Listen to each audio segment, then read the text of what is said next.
একটা ফ্যামিলিতে আমার বাবা একটা পাকিস্তানি একটা কোম্পানিতে জব করতেন ম্যানেজার পদে। তখন খুব কম স্যালারি পেতেন, বাট ওঠা নিয়ে নাকি হয়ে যেত। আচ্ছা। তো আমরা ভাই বোন ছিলাম 6 জন, আমরা 2 ভাই 4 বোন। প্রথমে 2 বোন, তারপর 1 ভাই, তারপর আমি। তো আমার বয়স যখন 10 মাস তখন আনপ্রেজেন্টলি আমার ছোটো বোনটা দুনিয়াতে এসে যায়। আমার মা বুঝতে পারেনি যে উনি নেক্সট প্রেগনেন্ট হয়েছেন। যখন আমার ছোটো বোনটার জন্মের 3য় দিন আমাকে আমার নানু বাড়িতে দিয়ে দেয়। তো আমি আমার নানু বাড়িতে বড় হয়েছি তখন থেকে। তো যতদিন আমার মামা, ছোট মামা, আমার মায়ের আবার 2 ভাই 2 বোন। জি। তো আমার ছোট মামা যতদিন বিয়ে করে নাই ততদিন আমি সবার আদরেই ছিলাম। মামার আদরে ছিলাম, নানা নানির আদরে ছিলাম। হ্যাঁ, আমার নানা নানির মৃত্যুর আগ পর্যন্ত আমি ওনাদের আদরেই ছিলাম। তখন মামা যখন বিয়ে করছেন তখন আমার আদরটা ওখান থেকে কমে যায়। কিন্তু আমার মামা আমাকে স্কুলে ভর্তি করার নেই। আচ্ছা। আমার মামার একজন ফ্রেন্ড আসছিলেন, তো উনি দেখছে, তখন আমি আরবি পড়তেছিলাম আমার মামির কাছে। তো উনি দেখছেন আমি পড়ার মধ্যে খুব একটু ভালো, তখন উনি বললেন আমার মামাকে যে তুমি ওকে স্কুল কেন ভর্তি করাচ্ছ না? তো কিছু বলেন নাই। তখন উনি আমাকে বাজারে নিয়ে গিয়ে আমাকে 2টা বই কিনে দিলেন, বা একটা বাংলা বই আর একটা অঙ্ক বই ক্লাস 1-এর। আচ্ছা। তো ওগুলো আমি কিছুদিন বাসায় পড়েছি। বাসায় পড়ার পরে আমার আরেক মামাতো বোন, আরেক মামার মেয়ে, ওর স্কুলে পড়তো, ও তখন ক্লাস 4-এ পড়তো। ওর সাথে আমি স্কুলে যাওয়া শুরু করি, যদিও আমাকে স্কুলে ভর্তি করে দেয় নাই। আচ্ছা। তারপরে স্কুলে ভর্তি না করা অবস্থাতেই যখন ওখানে ফার্স্ট টার্ম পরীক্ষা যখন আসছে, তো আমি পরীক্ষা দিতে পারছি না। তো হেড স্যার যিনি ছিলেন উনি কিন্তু আমার নানার পরিচিত ছিলেন, তো আমাকে চিনতেন পরিচয় দেওয়ার পরে। তো বলছে তুই স্কুলে ভর্তি হচ্ছিস না কেন? তো আমি বলছি স্যার আমাকে ভর্তি করাচ্ছেন, আমি কি করে হব? তখন উনি বলছিলেন আচ্ছা ঠিক আছে পরীক্ষা দেবো, ভর্তি না হলে তো পরীক্ষা দিতে পারবে না, তো ঠিক আছে আমি তোর নাম রেজিস্টার করে নিচ্ছি, পরীক্ষা দেয়। তো আমি ফার্স্ট টার্ম পরীক্ষা দিয়ে আমি সেকেন্ড হই। তারপরে যখন আমি সেকেন্ড হই তখন হেড স্যার আমাকে আর ভর্তি করে নিলেন, আর কোনো টাকা পয়সা লাগলো না। তখন ভর্তি করতে 5 টাকা লাগতো। আচ্ছা। ওই 5 টাকার কারণে আমি এতদিন ভর্তি হতে পারিনি। জি। তারপরে আমি বার্ষিক পরীক্ষায় সেকেন্ড হয়ে ক্লাস 2-তে উঠলাম। ক্লাস 2 থেকে আমি অলওয়েজ আমার রোল নাম্বার 1 ছিল। কিন্তু আমার কখনো যে এরপর আমি বই কিনতাম না, তখন স্কুলেও বই দিত না, সরকারিভাবে কিনতে হতো। তো আমি কি করতাম, আমার 1-এর বই হয়তো বা ক্লাস 2-র বই অন্য একজনকে দিলাম, যে কারো মনে যারা 2 জন পড়ালেখা করতেছে, একজন 2-তে বা একজন 3-তে। তো আমার 2-র বই ওকে দিয়ে, যে বোনটা 2-তে উঠেছে ওকে দিয়ে, ও 3-র বইগুলো আমি নিতাম। এইরকম চেঞ্জ করে করে পড়তাম। আর আমাদের প্রত্যেক বছরই স্কুলে যে ফাংশনটা হতো, খেলাধুলা হতো, তো ওখানে আমি অনেকগুলো ইভেন্টে প্রাইজ পেতাম। যে রবীন্দ্রসঙ্গীত, নজরুল সঙ্গীত, দেশাত্মবোধক, তারপরে high jump, long jump, 200 metre, 400 metre দৌড়, স্কিপিং, সুই সুতা, এগুলো তো আমি অলওয়েজ ফার্স্ট হতাম। ওইখানে আমি যে প্রাইজগুলো পেতাম, খাতা কলম ওগুলো দিয়ে আমার হয়ে যেত। ইভেন বছরের লাস্টে গিয়ে যখন আমি, ওই সময় বাবা কোথায়? আমার বাবা ছিলেন না, আমার 3 বছর বয়সে আমার বাবা মারা গেছেন। মারা গিয়েছিলেন? জি। আচ্ছা। তো আমার মা অনেক কষ্ট করে আমার বাকি ভাই বোনদের বড় করেছেন। জি। তারপরে ওই বছর লাস্টের দিকে এসে যখন আমি খাতা কলমের ক্রাইসিসে পড়ে যেতাম, তো মাঝে মধ্যে স্কুলে যাওয়ার সময় আমার নানা আমাকে 25 পয়সা 50 পয়সা এরকম দিতেন। তো ওইগুলো আমি জমায় রাখতাম, তখন আমি ওই খাতা কলমগুলো কিনতাম। আবার মাঝে মধ্যে ইউনিসেফ থেকে কতগুলো খাতা দিত, ওইটা পেলেও আমার হয়ে যেত। জি। তো এইভাবে আমি ক্লাস 7-এ আসি। 7 পর্যন্ত উঠে ক্লাস হাই স্কুলে উঠেও আমাকে ভর্তি করায় নাই। এরকম 4-5 মাস স্কুলে না যাওয়ার ফলে, তো হাই স্কুল প্রাইমারি স্কুল একসাথেই ছিল। তখন একদিন মোহাম্মদ আলী স্যার আমরা স্কুলে টিউবওয়েল থেকে পানি নিয়ে আসতাম, পানি খাইতাম। তো আমি সেরকম সকালে একদিন পানির জন্য গেছি, তো হাই স্কুলের হেড স্যার আমাকে দেখেছেন। তো বলছি কি তুমি এখনও ভর্তি হও নাই, স্কুলে আসো না কেন, তুমি তো পড়ালেখায় ভালো। তা আমি বলছি স্যার অ্যাকচুয়ালি আমি ভর্তি হতে পারি নাই। তখন বলছি ঠিক আছে তুমি আজকে স্কুল টাইমে আমার সাথে দেখা করো। তো আমি গেলাম স্কুলে, তখন উনি আমাকে বলছে ঠিক আছে তোমার তো বোধহয় আর্থিক সমস্যাটা খুব বেশি। তো উনি আমার বাবা মার কথা জিজ্ঞেস করলেন, তো আমি বলছি স্যার আমার বাবা নেই, আমি নানা বাড়িতে থাকি। তখন উনি আমাকে নিজে স্কুলে ভর্তি করায় নিলেন। আচ্ছা আচ্ছা। ক্লাস 6-এ। তারপরে আমি ক্লাস 6 থেকে তখন আমি যেহেতু 5 মাস পরে ভর্তি হয়েছি, তো আমার রোল নাম্বার 9 হয়, মেয়েদের মধ্যে সেকেন্ড, ছেলে মেয়ে উভয়ের মধ্যে আমি টপ 10-এর মধ্যে ছিলাম। তো আমি যখন ক্লাস 7-এ পড়ি, সেপ্টেম্বর মাস, তখন জোহরের নামাজ পড়তেছিলাম, ওই সময় আমার মামার সাথে একজন লোক আসেন। আচ্ছা। তো ওনারা আমাকে আমি ওনাদেরকে নাস্তা দিতে গেছি নামাজ পড়ে উঠে। এরপরে তো হ্যাঁ জলে যেরকম মানুষ আসে সবাই চলে গেছে। পরে 2-1 দিন পরে শুনতেছি উনি আমাকে বিয়ে করতে চাচ্ছেন। ওনার বয়স তখন 45 এক্সিট করছে। আচ্ছা আচ্ছা। উনি দুবাই থাকতেন। তো ওনার তখন উনি অলরেডি 5 সন্তানের জনক। ওকে। ওনার 5টা ছেলে মেয়ে, ওনার সেকেন্ড মেয়ে আমার সমবয়সী। হ্যাঁ। তারপরে আমার মামা তখন বেকার ছিলেন। আমার মামা একটা মেস ফ্যাক্টরিতে চাকরি করতেন। তার আগে ওনার চাকরি চলে যায়, তখন উনি বেকার ছিলেন। তো উনি নাকি আমার মামাকে বলেছেন যে বিদেশে নিয়ে যাবেন, হ্যাঁ আমাকে পড়ালেখা করাবেন। এইসব যখন বলছে মামা আমাকে ওনার সাথে বিয়ে দেওয়ার জন্য রাজি হয়ে গেছেন।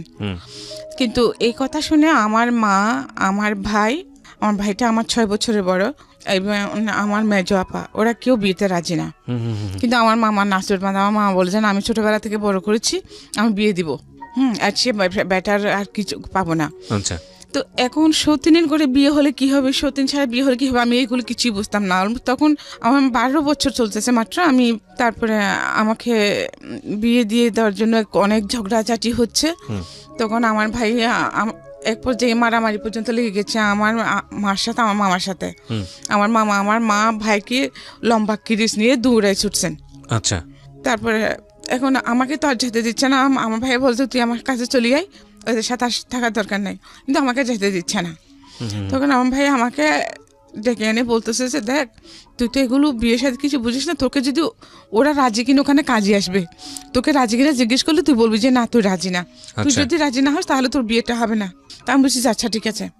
এরপরে যখন কাজে আসছে তো ওখানে সবাই, আমার মামা আরও ওখানে যত লোকগুলো ছিল ওরা তো সবাই বড় বড়, আমার ভাইয়া তো ছোট ছিল। তো আমাকে বলতেছে যে তুই রাজি তো? আমি কিছু বলতেছি না, আমি বলছি যে না। হ্যাঁ, তখন ওরা বলতেছে হ্যাঁ রাজি। মাথা নাড়াই জোর করে আমাকে মাথা নাড়ে, কিন্তু কাজই শুনে নাই আমার কথাটা, বলতেছে যে রাজি। বাস বিয়ে হয়ে গেছে। তারপর বিয়ে পরে ওখানে বিয়ে হয়ে গেল আপনার? হ্যাঁ, ওই লোকের সাথে আমার বিয়ে হয়ে গেছে। ওকে। আপনার ফ্যামিলি জানতো ওনার সম্পর্কে, জানতো যে ওনার আগে একটা বিয়ে আছে এরকম আছে? হ্যাঁ, সবকিছু জানতো। জেনে শুনে আপনাকে এভাবে বিয়ে দিল? জি, জেনে শুনে দিয়েছেন। ওকে। তো এটা কোনো নাকি ফ্যাক্টর না, পুরুষ মানুষের বয়সটা কোনো ফ্যাক্টর না। আচ্ছা, তার এগুলো আমি বুঝতামই না। তারপর আমাকে বিয়ে দিয়ে দিয়েছে। বিয়ের পরে ওই লোকের সাথে যখন আমাকে এখন যেটা বাসর বলতেছে, বাসর দিল, তো আমি কিছু বুঝি না। আমাকে ওখানে রুমে ঢুকে দেওয়ার আগে আমার মামি বললো যে উনি যখন রুমে ঢুকবেন তুই ওকে সালাম করবি। তো উনি যখন রুমে ঢুকে যখন আমার হাত ধরে টানাটানি করছে, আমি দৌড় দিচ্ছি একদিকে, রুমের এক কোনায় চলে গেছি। তারপর দেখি উনি চুপচাপ বসে আছেন। তো হঠাৎ আমার মনে পড়ছে আমার মামি যে আমাকে বলছে ওনাকে সালাম করতে। তা আমি আবার গিয়ে ওনাকে সালাম করছি। ওকে। যদিও আমরা হাসছি, বাট বুঝতেই পারছেন যে কতটা আজকের আমাদের সামাজিক সচেতনতার জায়গা থেকে এই ধরনের ভয়ানক ব্যাপারগুলো চিন্তা করা যায়। জি, আমি যখন ওনাকে সালাম করেছি তখন উনি আমাকে ধরে ফেলছেন। তো ঠিক আছে, বলছে সমস্যা নাই, তুমি ভয় পেও না, তুমি এমনি শো, তুমি ওইদিকে ওখানে বসে থাকার বা দাঁড়িয়ে রাখার দরকার নেই, তুমি ঘুমাও, তুমি তোমার মতো ঘুমাও। তো আমি ঠিক আছে, আমি এক পাশে শুয়ে গেছি। উনি বিদেশ চলে যাবেন আবার, 4 মাস ছিলেন, 4 মাসের মধ্যে এইসব এত কিছু করে ফেলেছেন। তো যখন চলে যাচ্ছেন তখন আমাকে ওনার সাথে করে ওনাদের বাড়িতে নিয়ে গেলেন। ওনাদের বাড়িতে নেন নাই, ওনার এক চাচার বাড়িতে নিয়েছিলেন। তো চাচা বাড়িতে নেওয়ার পরে ওখান থেকে তারপর দিন আবার ওনার মা এসে ওনাদের বাড়িতে নিয়ে গেছেন আমাকে। তারপরে উনি ওখানে আমাকে রেখে দেন, উনি বাইরে চলে যান। তারপরে উনি চলে যাওয়ার পরে আমাকে আর আসতে দিয়েছিল মনে হয়। তারপরে যাই হোক, আমাকে ওখানে আমি বেশ কিছুদিন ছিলাম। থাকার পরে আবার আমার নানার বাড়িতে চলে আসি।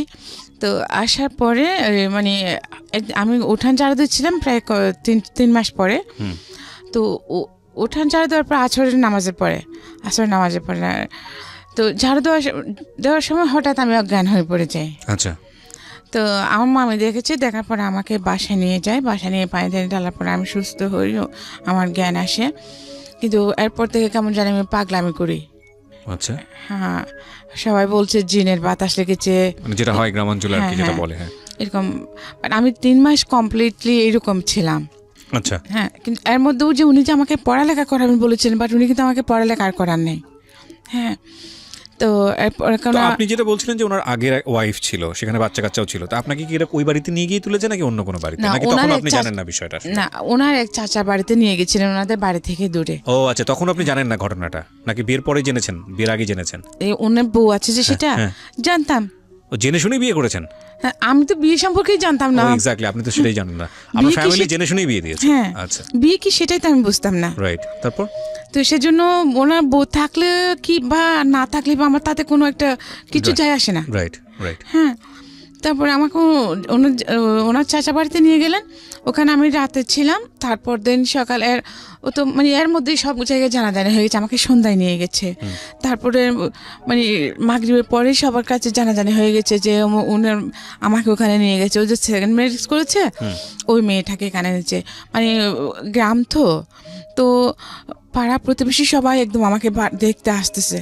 তো সবাই শুধু বলতেছে বুড়া হয়ে গেছে, বুঝছে বেড়া, যে এত সুন্দর একটা ছোট্ট একটা বাচ্চা মেয়েকে, তার মেয়ের বয়সী একটা মেয়েকে বিয়ে করলো, আর মানুষগুলোও কেমন এমন বাচ্চা মেয়েটাকে এরকম একটা বুজ্জার হাতে দিয়ে দিল, সবাই এটা বলতেছে। তারপরে এলেন ওনাদের বাড়ি পিঠার মধ্যে, পরে আবার বাসায় চলে আসছে। তখন তো আপনি আপনার হাজবেন্ডের চাচার বাড়িতে। জি। তো ওইখান থেকে আপনি কি খবর নিচ্ছেন ওনার সম্পর্কে? আমি খবর নিচ্ছি না, তো খুব বেশি দূরে না। ও, ডিসটেন্সটা খুব বেশি দূরে না। আচ্ছা আচ্ছা। তো ওখানে যে ওই বাড়ির এই বাড়ির সবাই আমাকে দেখতে আসছে না, তো এরা কথাবার্তা বলতেছে, সেটা আপনি? আমি শুনতেছি। আচ্ছা আচ্ছা আচ্ছা, ওকে। আমি শুনতেছি জাস্ট এটুকুই।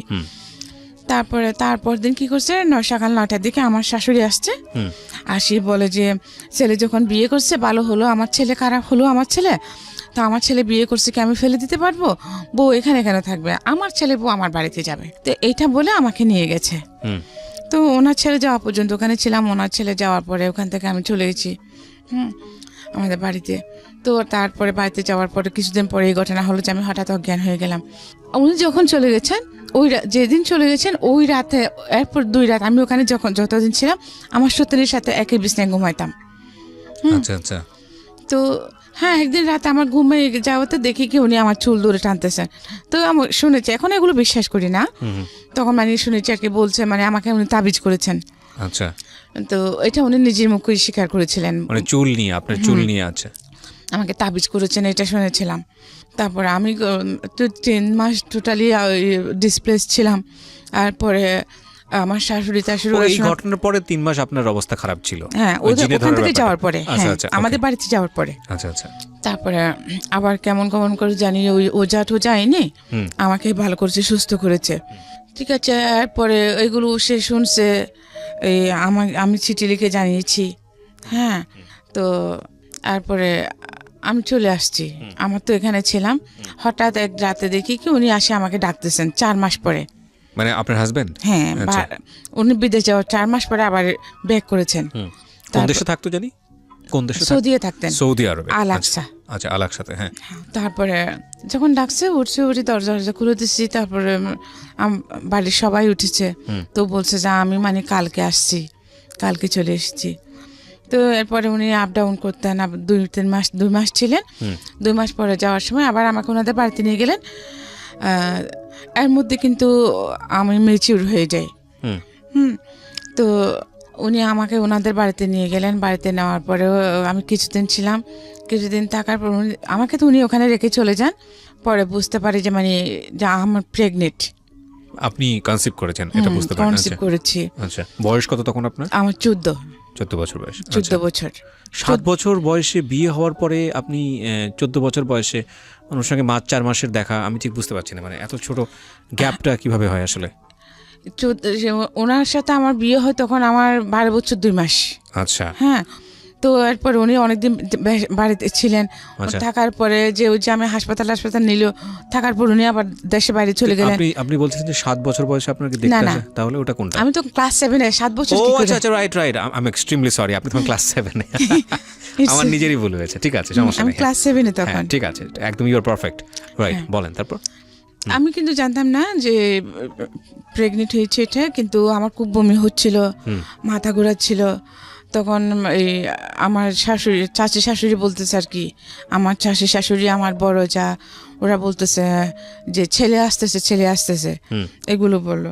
তার মধ্যে আমার না খুব বেশি জ্বর হয় তখন, যে বমি, মাথা ঘোরানোর সাথে জ্বর হলো। 105 হয়ে যায় জ্বর।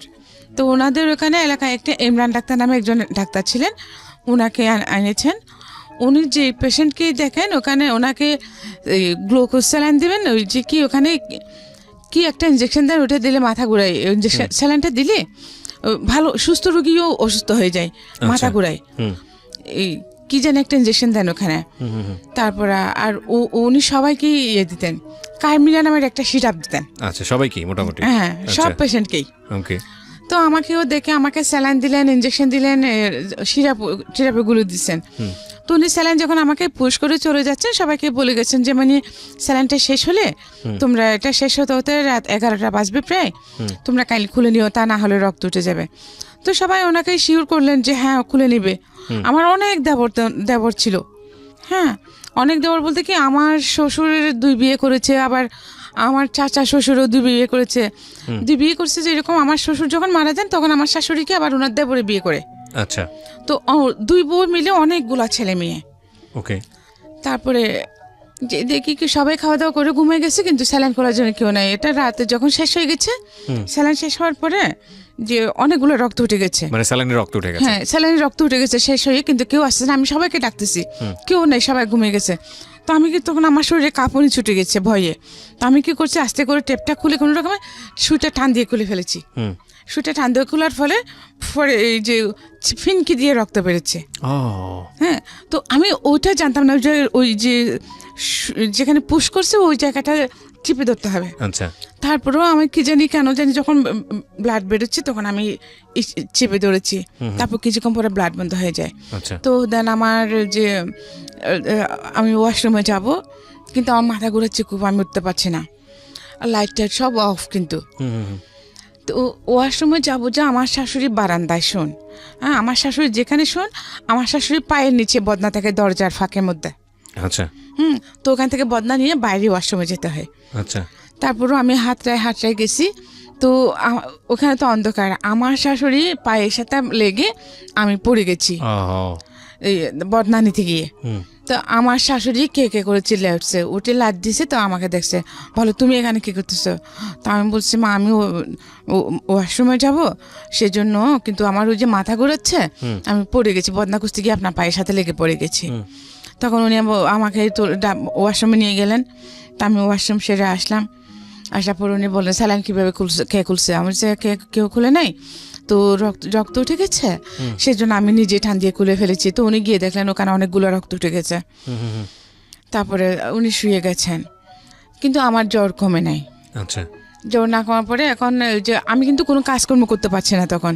তা আমার সাথে উনি কী করছে, আমি কাজ করতে পারছি না, উনি কিন্তু এটা চালাকি করু আমাকে উনি রান্না বান্না করে খাওয়াতে হবে, সেজন্য যে উনি আমার ননদের বাড়িতে চলে গেছে সেটা কিন্তু আমি জানি না। হ্যাঁ, আমি জানতাম ওনার বেড়াতে গেছেন, কিন্তু ওনার 4 ছেলে মেয়ের মধ্যে, ওনার 5 ছেলে মেয়ের মধ্যে একটা মারা গেছে, আরও 4টা ছেলে মেয়ে রেখে উনি একা চলে গেছেন। এখন ওদেরকে আমি নিজেই তো অসুস্থ, ওদেরকে আমি কীভাবে রান্না করে খাওয়াবো? হ্যাঁ, আমি ওদেরকে রান্না করে খাওয়াতে পারছি না। পরে কি করছে, ওনার বড় ছেলেকে দিয়ে ছোট মেয়েটাকে নিয়ে গেছে, ছোট ছেলেটাকে নিয়ে গেছে, বড় ছেলে মেয়ে থেকে গেছে। তো আমার শাশুড়ি ওদেরকে রান্না বান্না করে খাওয়াচ্ছে, যদিও আমার শাশুড়ি ওনাদের সাথে খান না, ওনার যে দেবরকে বিয়ে করেছেন ওখানে খান। তারপরে 10 দিন এরকম ছিলাম। 10 দিন থাকার পরে আমি একটু সুস্থ হই। এই 10 দিন কিন্তু আমি না খাওয়াই ছিলাম। হ্যাঁ, উনি আসছেন এর মধ্যে, তো আমি রান্না বান্না করতে পারি না, সেজন্য উনি আমাকে খাবার দিতেন না। তো আমার শাশুড়ি কী করতেন, চুরি করে ওনাদের 2-3টা গরু ছিল, দুধের গরু, গাই ছিলেন, তো দুধ দহন করতেন। ওই বিকাল 4টার দিকে যখন সবাই ঘুম থাকতো, আসরের সময় আমার শাশুড়ি নামাজ পড়তে যেতেন, তখন উনি চুরি করে আমাকে 1 গ্লাস দুধ দিতেন, বা বিস্কিট থাকলে 2টা বিস্কিট দিতেন। এই আমার খাওয়া। আচ্ছা, এই মানে বাচ্চা পেটে নিয়ে এইরকম অবস্থা? 10 দিন এরকম ছিলাম। আচ্ছা। তো 10 দিন পরে 10 দিনের দিন আমি একটু সুস্থ হই। সুস্থ হওয়ার পরে ওদিন শুক্রবার ছিল, তো আমাকে বলতেছে যে এইভাবে তোমার এখন 4 মাস চলতেছে, তখন আমার প্রেগন্যান্সির 4 মাস চলতেছে, তুমি সামনে তোমার বডি বড় হয়ে যাবে, তখন তুমি আর যেতে পারবে না, তুমি এখন আমার সতীন আর আমার শাশুড়ি আমাকে বলতেছে তুমি এখন তোমার বাবার বাড়ি থেকে ঘুরে আসো, আজকে শুক্রবার, আগামী শুক্রবারে তোমাকে মালিক গিয়ে নিয়ে আসবে, মালিক আমার দেবর। তা আমি বলছি আচ্ছা ঠিক আছে। তো আমি ওই দিন আমাকে ভাত দিবে যে একটা শুকনো একটা লাকড়ি ছিল, বড় ঘাস ছিল। আমাকে বলে যে এটা একটু ফাড়ি দাও কষ্ট করে, এই তারপরে তুমি গোসল টোসল করে খাওয়া দাওয়া করে নাও, জমার পরে তুমি চলে যাইও। তো আমি ঠিক আছে, আমি অনেক কষ্ট করে লাকড়িটা অর্ধেক ফেলেছি, লাকড়ি করেছি গাছেটা। তারপরে জোর আজান দিছে, আমি গোসল টোসল করে ভাত খাইলাম। খাওয়ার পর আমাকে পাঠিয়ে দিয়েছে, 50টা টাকা দিয়েছে। তো বিয়ের সময় আমাকে যে কাপড় চোপড় দিয়েছিল ওগুলো কিছুদিন ওগুলো রাখে দিছে। আচ্ছা, সোনা গয়না সব রাখে দিছে। এই আমাকে 2টা শাড়ি, 2টা ব্লাউজ, 2টা পেটিকোট আর একটা পুরনো ব্যাগ দিয়েছে। ব্যাগ দিয়ে আমাকে 50 টাকা দিয়ে মালিকের সাথে পাঠিয়ে দিল। তো আমাকে বলছে আজকে শুক্রবারে যাচ্ছ, আগামী শুক্রবারে মালিক যাবে, তুমি চলে আসিও। তো ঠিক আছে, আমিও চলে গেছি। কিন্তু এয়ারপোর্ট আমাকে আনতে যায় না। 1 শুক্রবার, 2 শুক্রবার, প্রায় মানে তখন আমার প্রায় 8 মাস চলতেছে। তো কি করবো এখন আমি? আমার মামাকে বলতেছি, আমার ওরাও তো গরিব, এখন আমি ওখানে, ওরাও আমাকে সহ্য করতে পারছে না। আচ্ছা, হ্যাঁ, যে আমাকে বিয়ে দিয়েছে বড় লোকের কাছে, ওদেরকে শুদ্ধ ক্যারি করবে এটা ভেবে এখন সে আমারই করসপরেন্স দিচ্ছে না। উনি আমাকে চিঠি পাঠাইছেন কি, ও আমি যাওয়ার পরে, তুমি আমার মাকে লাথি মেরে চলে এসেছো, হ্যাঁ, তো তোমাকে আমি নিব না। যে মেয়ে আমার মাকে অপমান করে লাথি মেরে চলে আসে, তার আমার বাড়িতে তার কোনো ঠাঁই নেই। সে যদি আমার মা, এটা আপনার জামাই আপনাকে বলছে? চিঠি লিখেছে, তখন তো মোবাইল ছিল না। তো উনি 1 মাস পরে চিঠি আসা, 1 মাস লাগে একটা চিঠি আপ ডাউন করতে। তো আমি ওনার চিঠি পাই যে তুমি আমার মাকে লাথি মেরে চলে এসেছো, আমার মার সাথে বেয়াদবি করেছো, এখন তুমি আমার মার পায়ে ধরে ক্ষমা চাইবে, আমার মা যদি তোমাকে ক্ষমা করে দেন তুমি আমাদের বাড়িতে থাকতে পারবে। হ্যাঁ, তো এখন আমি কিছুই বুঝতে পারছি না ব্যাপারটা। আমি ওনাকে কখন লাথি মারলাম, আমি তো এসব কিছুই জানি না। তখন আমি ওনাকে বললাম যে চিঠি লিখলাম যে আমি তো এসব কিছু জানি, এরকম কিছু হয়নি, আমি অসুস্থ ছিলাম, মাথা ঘুরে পড়ে গেছিলাম ওনার পায়ের সাথে হুচটকে, আমি তো ওনাকে লাথি মারি নাই। তো চিঠি না, আমি ওনাকে ক্যাসেট পাঠালাম, একটা ট্যাপ রেকর্ডারের ক্যাসেট, কথা রেকর্ড করে সম্পূর্ণ ঘটনা আমি ওনাকে বলে পাঠালাম। প্রথম ছেলে হলো, তারপরে ও তো কোনো খোঁজখবর নেয় না। আল্লাহর রহমত হয়ে গেছে, ছেলে বড় হচ্ছে আস্তে আস্তে। তো ও কিন্তু আর আসে নাই, মানে আপনার জামাইয়ের খোঁজ নিচ্ছে না? খোঁজে নেয় নাই, টাকা পয়সাও দেয় নাই, এই আসেও নাই, আমার টোটালি কোনো খোঁজ রাখতেছে না। কিন্তু এর মধ্যে আমার মামাও কিন্তু আমাকে ইয়ে করতেছে, হ্যাঁ, ওরা কেউ আমাকে সহ্য করতে পারছে না। তারপরে এখন আমার ছেলেটা যখন 1 বছর হয়ে গেছে, তো ওইখানে ফ্যামিলি প্ল্যানিংয়ে লোক নিচ্ছিল, ক্লাস 8 পাস নিচ্ছে তখন। হ্যাঁ, তো আমার ক্লাসমেটের ভাই কিন্তু ফ্যামিলি প্ল্যানিংয়ের হেড ছিলেন ওখানকার, আমাদের এই থানার। হ্যাঁ, তো আমি ওনাকে গিয়ে ধরলাম, আমার মামাকে জিজ্ঞেস করছি আগে যে মামা তো ওখানে তো এরকম যে লোক নিচ্ছে, তো আমি তো করতে পারবো, নিম্ন মাধ্যমিক চেয়েছে, তো জাহিদ ভাই যেহেতু ওখানে আছে, আমি ওনার সাথে কথা বলি ওটা আমাকে নেবে কিনা, তো শুধু শুধু বসে থাকে কী করবো। তো আমার মামা বললেন যে আচ্ছা ঠিক আছে যা। তো আমি জাহিদ ভাইকে বললাম যে ভাইয়া আপনি তো আমার সব কিছু জানেন, তো আমি তো পড়ালেখা করতে পারি নাই, তো আপনি আমার জন্য একটু প্লিজ ট্রাই করেন না আমাকে একটু কেন চাকরিতে দেওয়ার জন্য। তো উনি বললেন যে আচ্ছা ঠিক আছে আমি চেষ্টা করব, তো তুমি চকরি আসো, ওখানে হেড অফিসে যেতে হবে, ও আসো। তো আমার মামাকে বললাম, মামা বললেন যে আচ্ছা ঠিক আছে। তো আমি বোরকা টোরকা পরে গেলাম। তো এই ব্যাপারে কয়েকবার আপ ডাউন করছি, হ্যাঁ, আজকে না হয় কালকে হবে, কালকে না হয় খুশি হবে, তো ঘোরাচ্ছে, আমিও ঘুরতেছি। তো এর মধ্যে মানুষে নানা কথা বলছে কি দুবাইয়ের কাছে বিয়ে দিয়েছে, এখন জামাই বিদেশে গেছে, সেই জন্য ছোট মেয়ে, হ্যাঁ, মানে আমার ক্যারেক্টার নিয়ে কথা বলছে, কেমন করে থাকবে এগুলো বলতেছে। আচ্ছা আচ্ছা, বাট আমার মাইন্ডে কিন্তু এগুলো টোটালি ছিল না। উনিও তো আমার কাছে থাকলেই বা কি না থাকলেই বা কি, এটা আমার কোনো ফরক পড়তো না। আমি ওনাকে মানে লাভ কী জিনিস সেটাও আমি বুঝতাম না, সংসার কী জিনিস সেটাও আমি টোটালি বুঝতাম না। বদনাম করতেছে, আমাকে চলে যেতে বলছে না, আমি চলে যাবো, দ্যাটস ইট, আমার ধারণা এটুকুই। তারপরে ঠিক আছে, তখন আমার মামা আমাকে এগুলো নিয়ে টর্চার করতেছে, হ্যাঁ, যে মানুষে খারাপ বলতেছে। তাহলে যে মামা মানুষে খারাপ বলতেছে, মানুষে তো জানে না আমাদের ভিতরে কি হচ্ছে। মানুষে জানে যে আমাকে দুবাইয়ের কাছে বিয়ে দিয়েছেন, সে অনেক বড় লোক, হ্যাঁ, তো আমি যখন বাইরে যাচ্ছি সবাই তো মনে করবে এটাই, যা ক্যারেক্টার লেস এটাই তো মনে করবে। আর যেহেতু গ্রাম, মানুষের কাজে হচ্ছে বলা, ওরা যে এত দিনের পর দিন না খেয়ে থাকছে, ওরা কেউ আমাদের কাছে একবেলা খাওয়া খেয়েছি কিনা জিজ্ঞেস করছে? করে নাই। তাহলে ওদের কথায় আমাদের কি এসে যায়?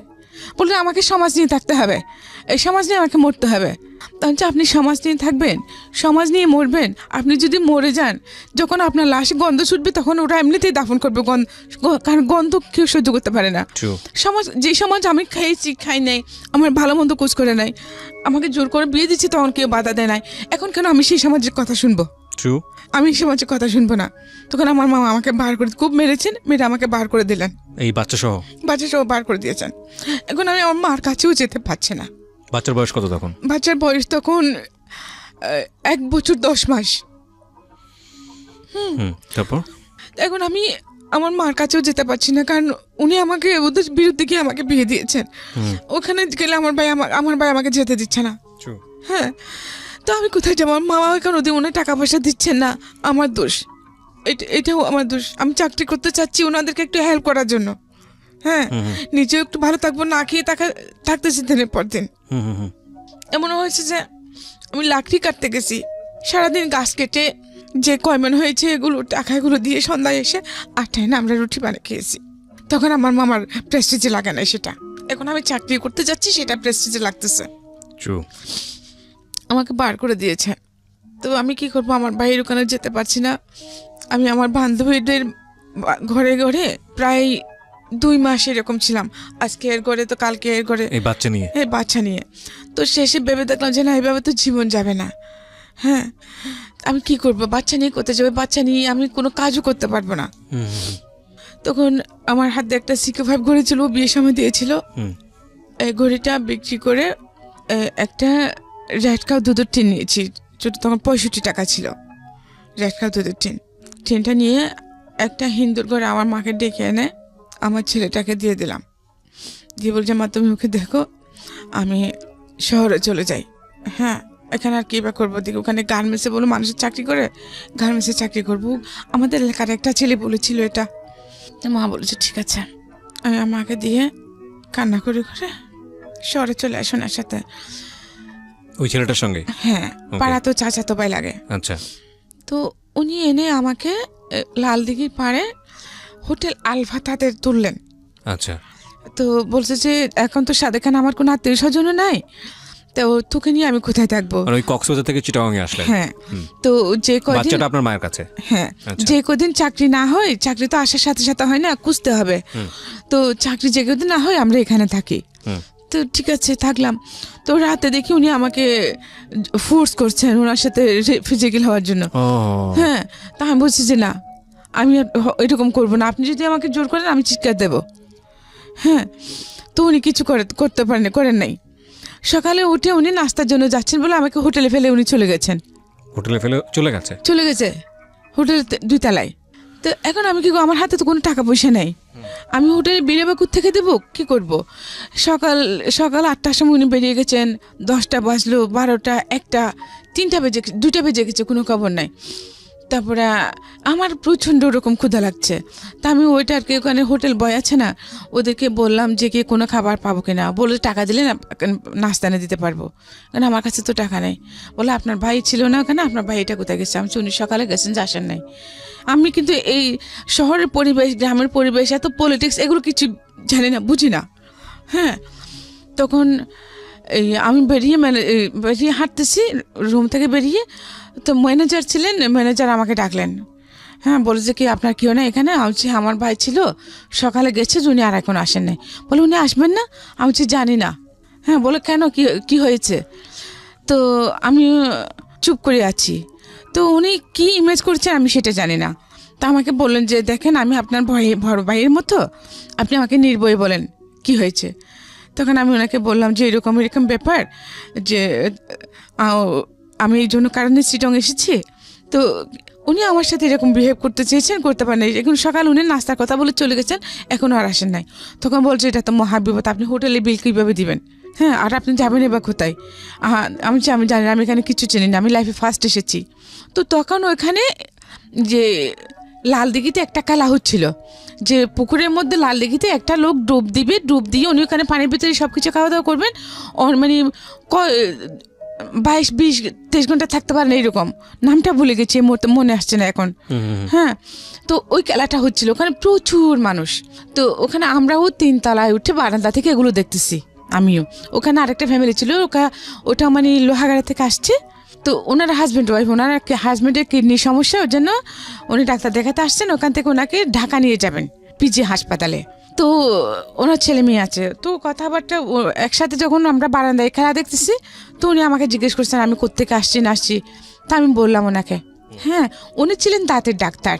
তখন উনি বললেন যে ওনাকে আমি বললাম সব কিছু। তখন উনি বললেন যে ঠিক আছে, আমি ঢাকা যাবো, যে আমাকে ওখানে লোক আপটা করার জন্য একটা মানুষ লাগবে, আমার কেউ নাই সেরকম, আমার ওয়াইফ বাচ্চা নিয়ে দেখতে পারবে না। আচ্ছা, হ্যাঁ, তো তুমি যদি আমার সাথে যাও, আমার মেয়ে হয়ে আমাদের বাড়িতে থাকো, তো আমার সাথে যাও, তাহলে তুমি আমি আমার মেয়ে হিসেবে রাখবো।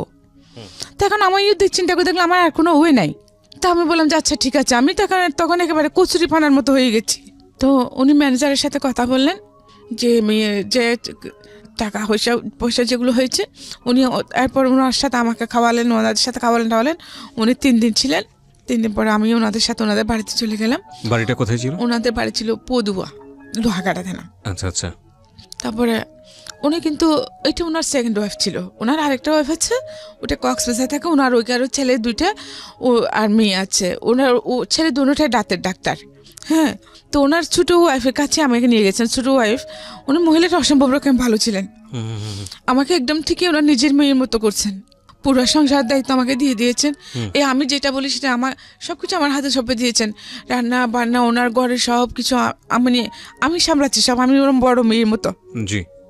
কিন্তু ওনার সন্তানের একটা মেয়ে ছিল সেখানে, ওনার সাথে রেহানা নাম।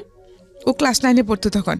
ওর এটা সহ্য হয় নাই। ওর এই অপরচুনিটিটা ওটা ওর সৎ মা হিসেবে থেকেছে ওনার সাথে সারা জীবন। সৎ মাকে সৎ ভেবেছে, আপন ভাবে কাছে আসে নাই। হ্যাঁ, তো আমি ওই জিনিসটা করে নিতে পেরেছি। তো এখন ওনার এটা সহ্য হচ্ছে না। তো ওনার একটা ঘড়ি হারিয়ে গেছে রেহানার। এখন উনি বলছেন ঘড়িটা আমি চুরি করেছি। আচ্ছা। তা আমি বলছি আমি নিই নাই।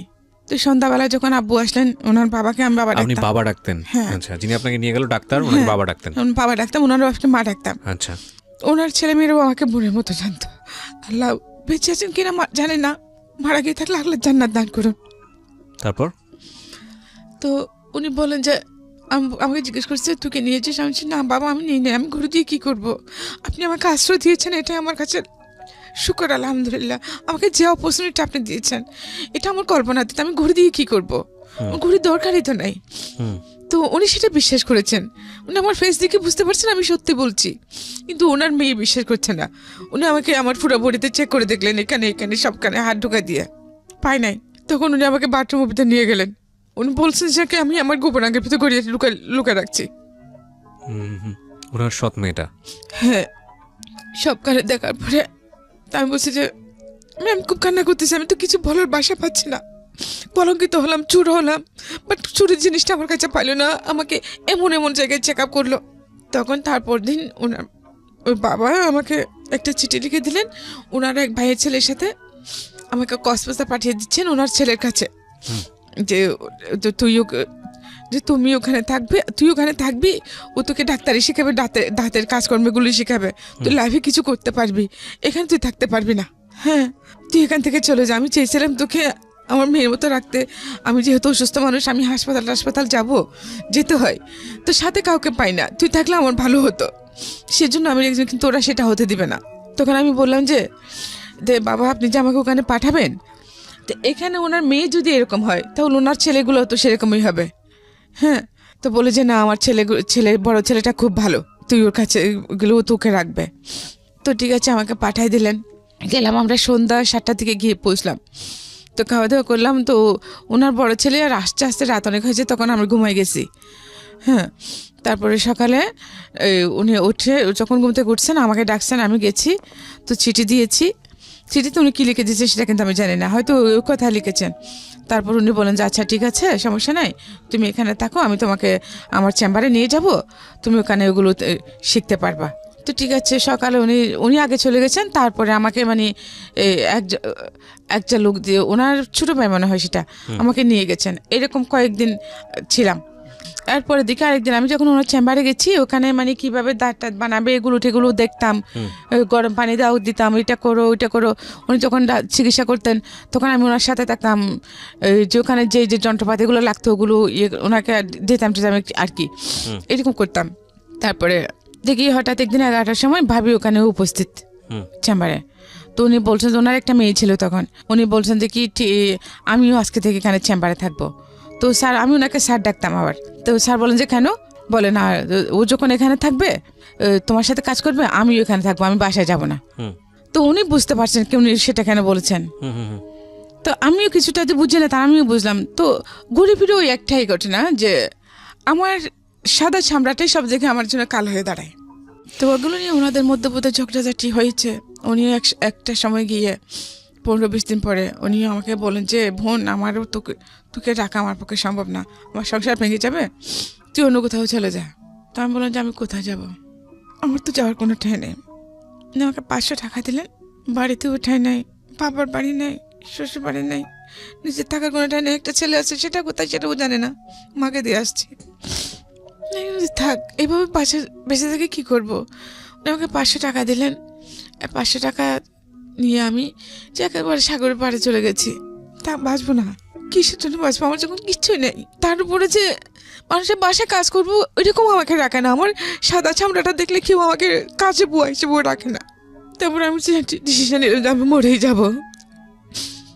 তো আমি সাগরে ঝাঁপিয়ে পড়ি। তখন দেখতে পাচ্ছিলাম দূর থেকে একটা স্পিড বোট আসতেছিল, ছোট স্পিড বোটগুলো 2জন লোক ছিল, ওরা আমাকে তুলে নিয়েছে। লোকটা ছিল খ্রিস্টান, জন ব্যাপটিস্ট নাম, উনি মেরিন ইঞ্জিনিয়ার ছিলেন। পরে জেনেছি উনি আমাকে তুলে নিয়ে কক্সবাজার সদর হাসপাতালে নিয়ে গেছেন। 2 দিন ওখানে টাকা পরে সুস্থ হয়ে করে উনি আমাকে জিজ্ঞেস করলেন তুমি কেন সুইসাইড করতে চাইছো? আমি বলছি আমি বেঁচে থেকে বা কী করবো, আমি কি হয় দুনিয়াতে, যেখানেই যাই সেখানেই আমার জন্য বাধা, কিভাবে বাঁচবো আমি? তখন উনি বললেন যে তুমি কি আমার কথা শুনবা? যে কি শুনবো, সবাই তো আশ্বাস দেয় যে যেটা বলে সেটা করি, ফলাফল তো সে জিরোই, আর কি শুনবো?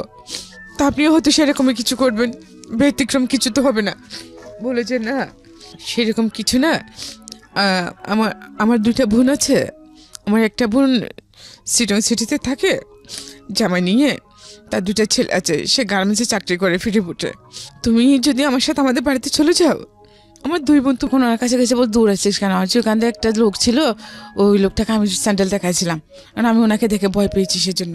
যাই হোক, উনি আমাকে কিছু করেন নাই। উনি অসম্ভব রকম সুন্দর ছিলেন, লোকটা অসম্ভব সুন্দর, কিছু করেন নাই। আমি চাকরি করতেছি, এর মধ্যে আমাকে যে এক লোক আমাকে তুলে নিয়ে আসে। কিভাবে ঘটনাটা? তখনও মানে ওই দিন আমাদের প্রোডাকশন ছিল না। হ্যাঁ, লাঞ্চ আওয়ারে ছুটি দিয়ে দেয়, লাঞ্চ আওয়ারে না, লাঞ্চের পরে 3টার দিকে ছুটি দিয়ে দেয়। তো আমরা চলে আসতেছি, হঠাৎ একটা মাইক্রো নিয়ে আসি, ওই লোকগুলো আমাকে তুলে নিয়ে যায়। তুলে নিয়ে যাওয়ার পরে জানতে পারি যে ওনার আমি মানে আমার পরে যে আমার বিয়েটা হলো আর কি, ওনার নাম। তো উনি ওখানে তো ওনার ফ্রেন্ড, ওরা ছিল এমএস কলেজ আর চিটং কলেজের ছাত্র, স্টুডেন্ট। ওরা নিয়ে আমাকে ওনার এক ভাবির আগ্রাবাদে এক ভাবির বাড়িতে নিয়ে গেলেন, ওনাকে ওখানে রাখলেন আমাকে। ওখানে রাখার পরে তারপর দিন আমাকে উনি ওনার ফ্রেন্ডের বাড়িতে নিয়ে গেলেন, রাউজান। এই যে লোকটা তুলে নিয়ে গেল তাকে কি আপনি চিনতেন? না, চিনতাম না। তো আপনি কিছু, উনি আমাকে চিনতেন। তো কিছু বলছেন না ওনাকে যে আপনি আমাকে এখানে তুলে নিয়ে আসলেন? বলছি না। তখন কি বলে ও? হ্যাঁ, উনি বলছেন যে তুমি অমুকে স্যান্ডেল দেখাইছিলাম। হ্যাঁ, দেখাইছিলাম। তো মা বোন সবার আছে না, আপনাদের জন্য আমরা যারা গার্মেন্টসের মেয়ে, মানে কি খারাপ? গার্মেন্টস মেয়েরা সবাই যদি খারাপ হতো, এখানে তো আপনার মাও তো খারাপ তাহলে। মানে আমাকে ওইরকম করে কথা বলছিলাম। আপনারা মানুষের শুধু বাহ্যিক রূপটা দেখে বিচার করেন, মানে ভিতরটা ভাবার চেষ্টা করেন না। একটা মেয়েকে দেখলাম, ভালো লাগলো, তাকে যেভাবে হোক আমার পেতেই হবে। কেন? সেটা যদি আপনার বোন, ওটাকে আপনার বোনের চোখে দেখতে পারেন না? তা আমার আপনি জানেন আমার জীবনে কত কষ্ট আছে, কত যন্ত্রণা আছে।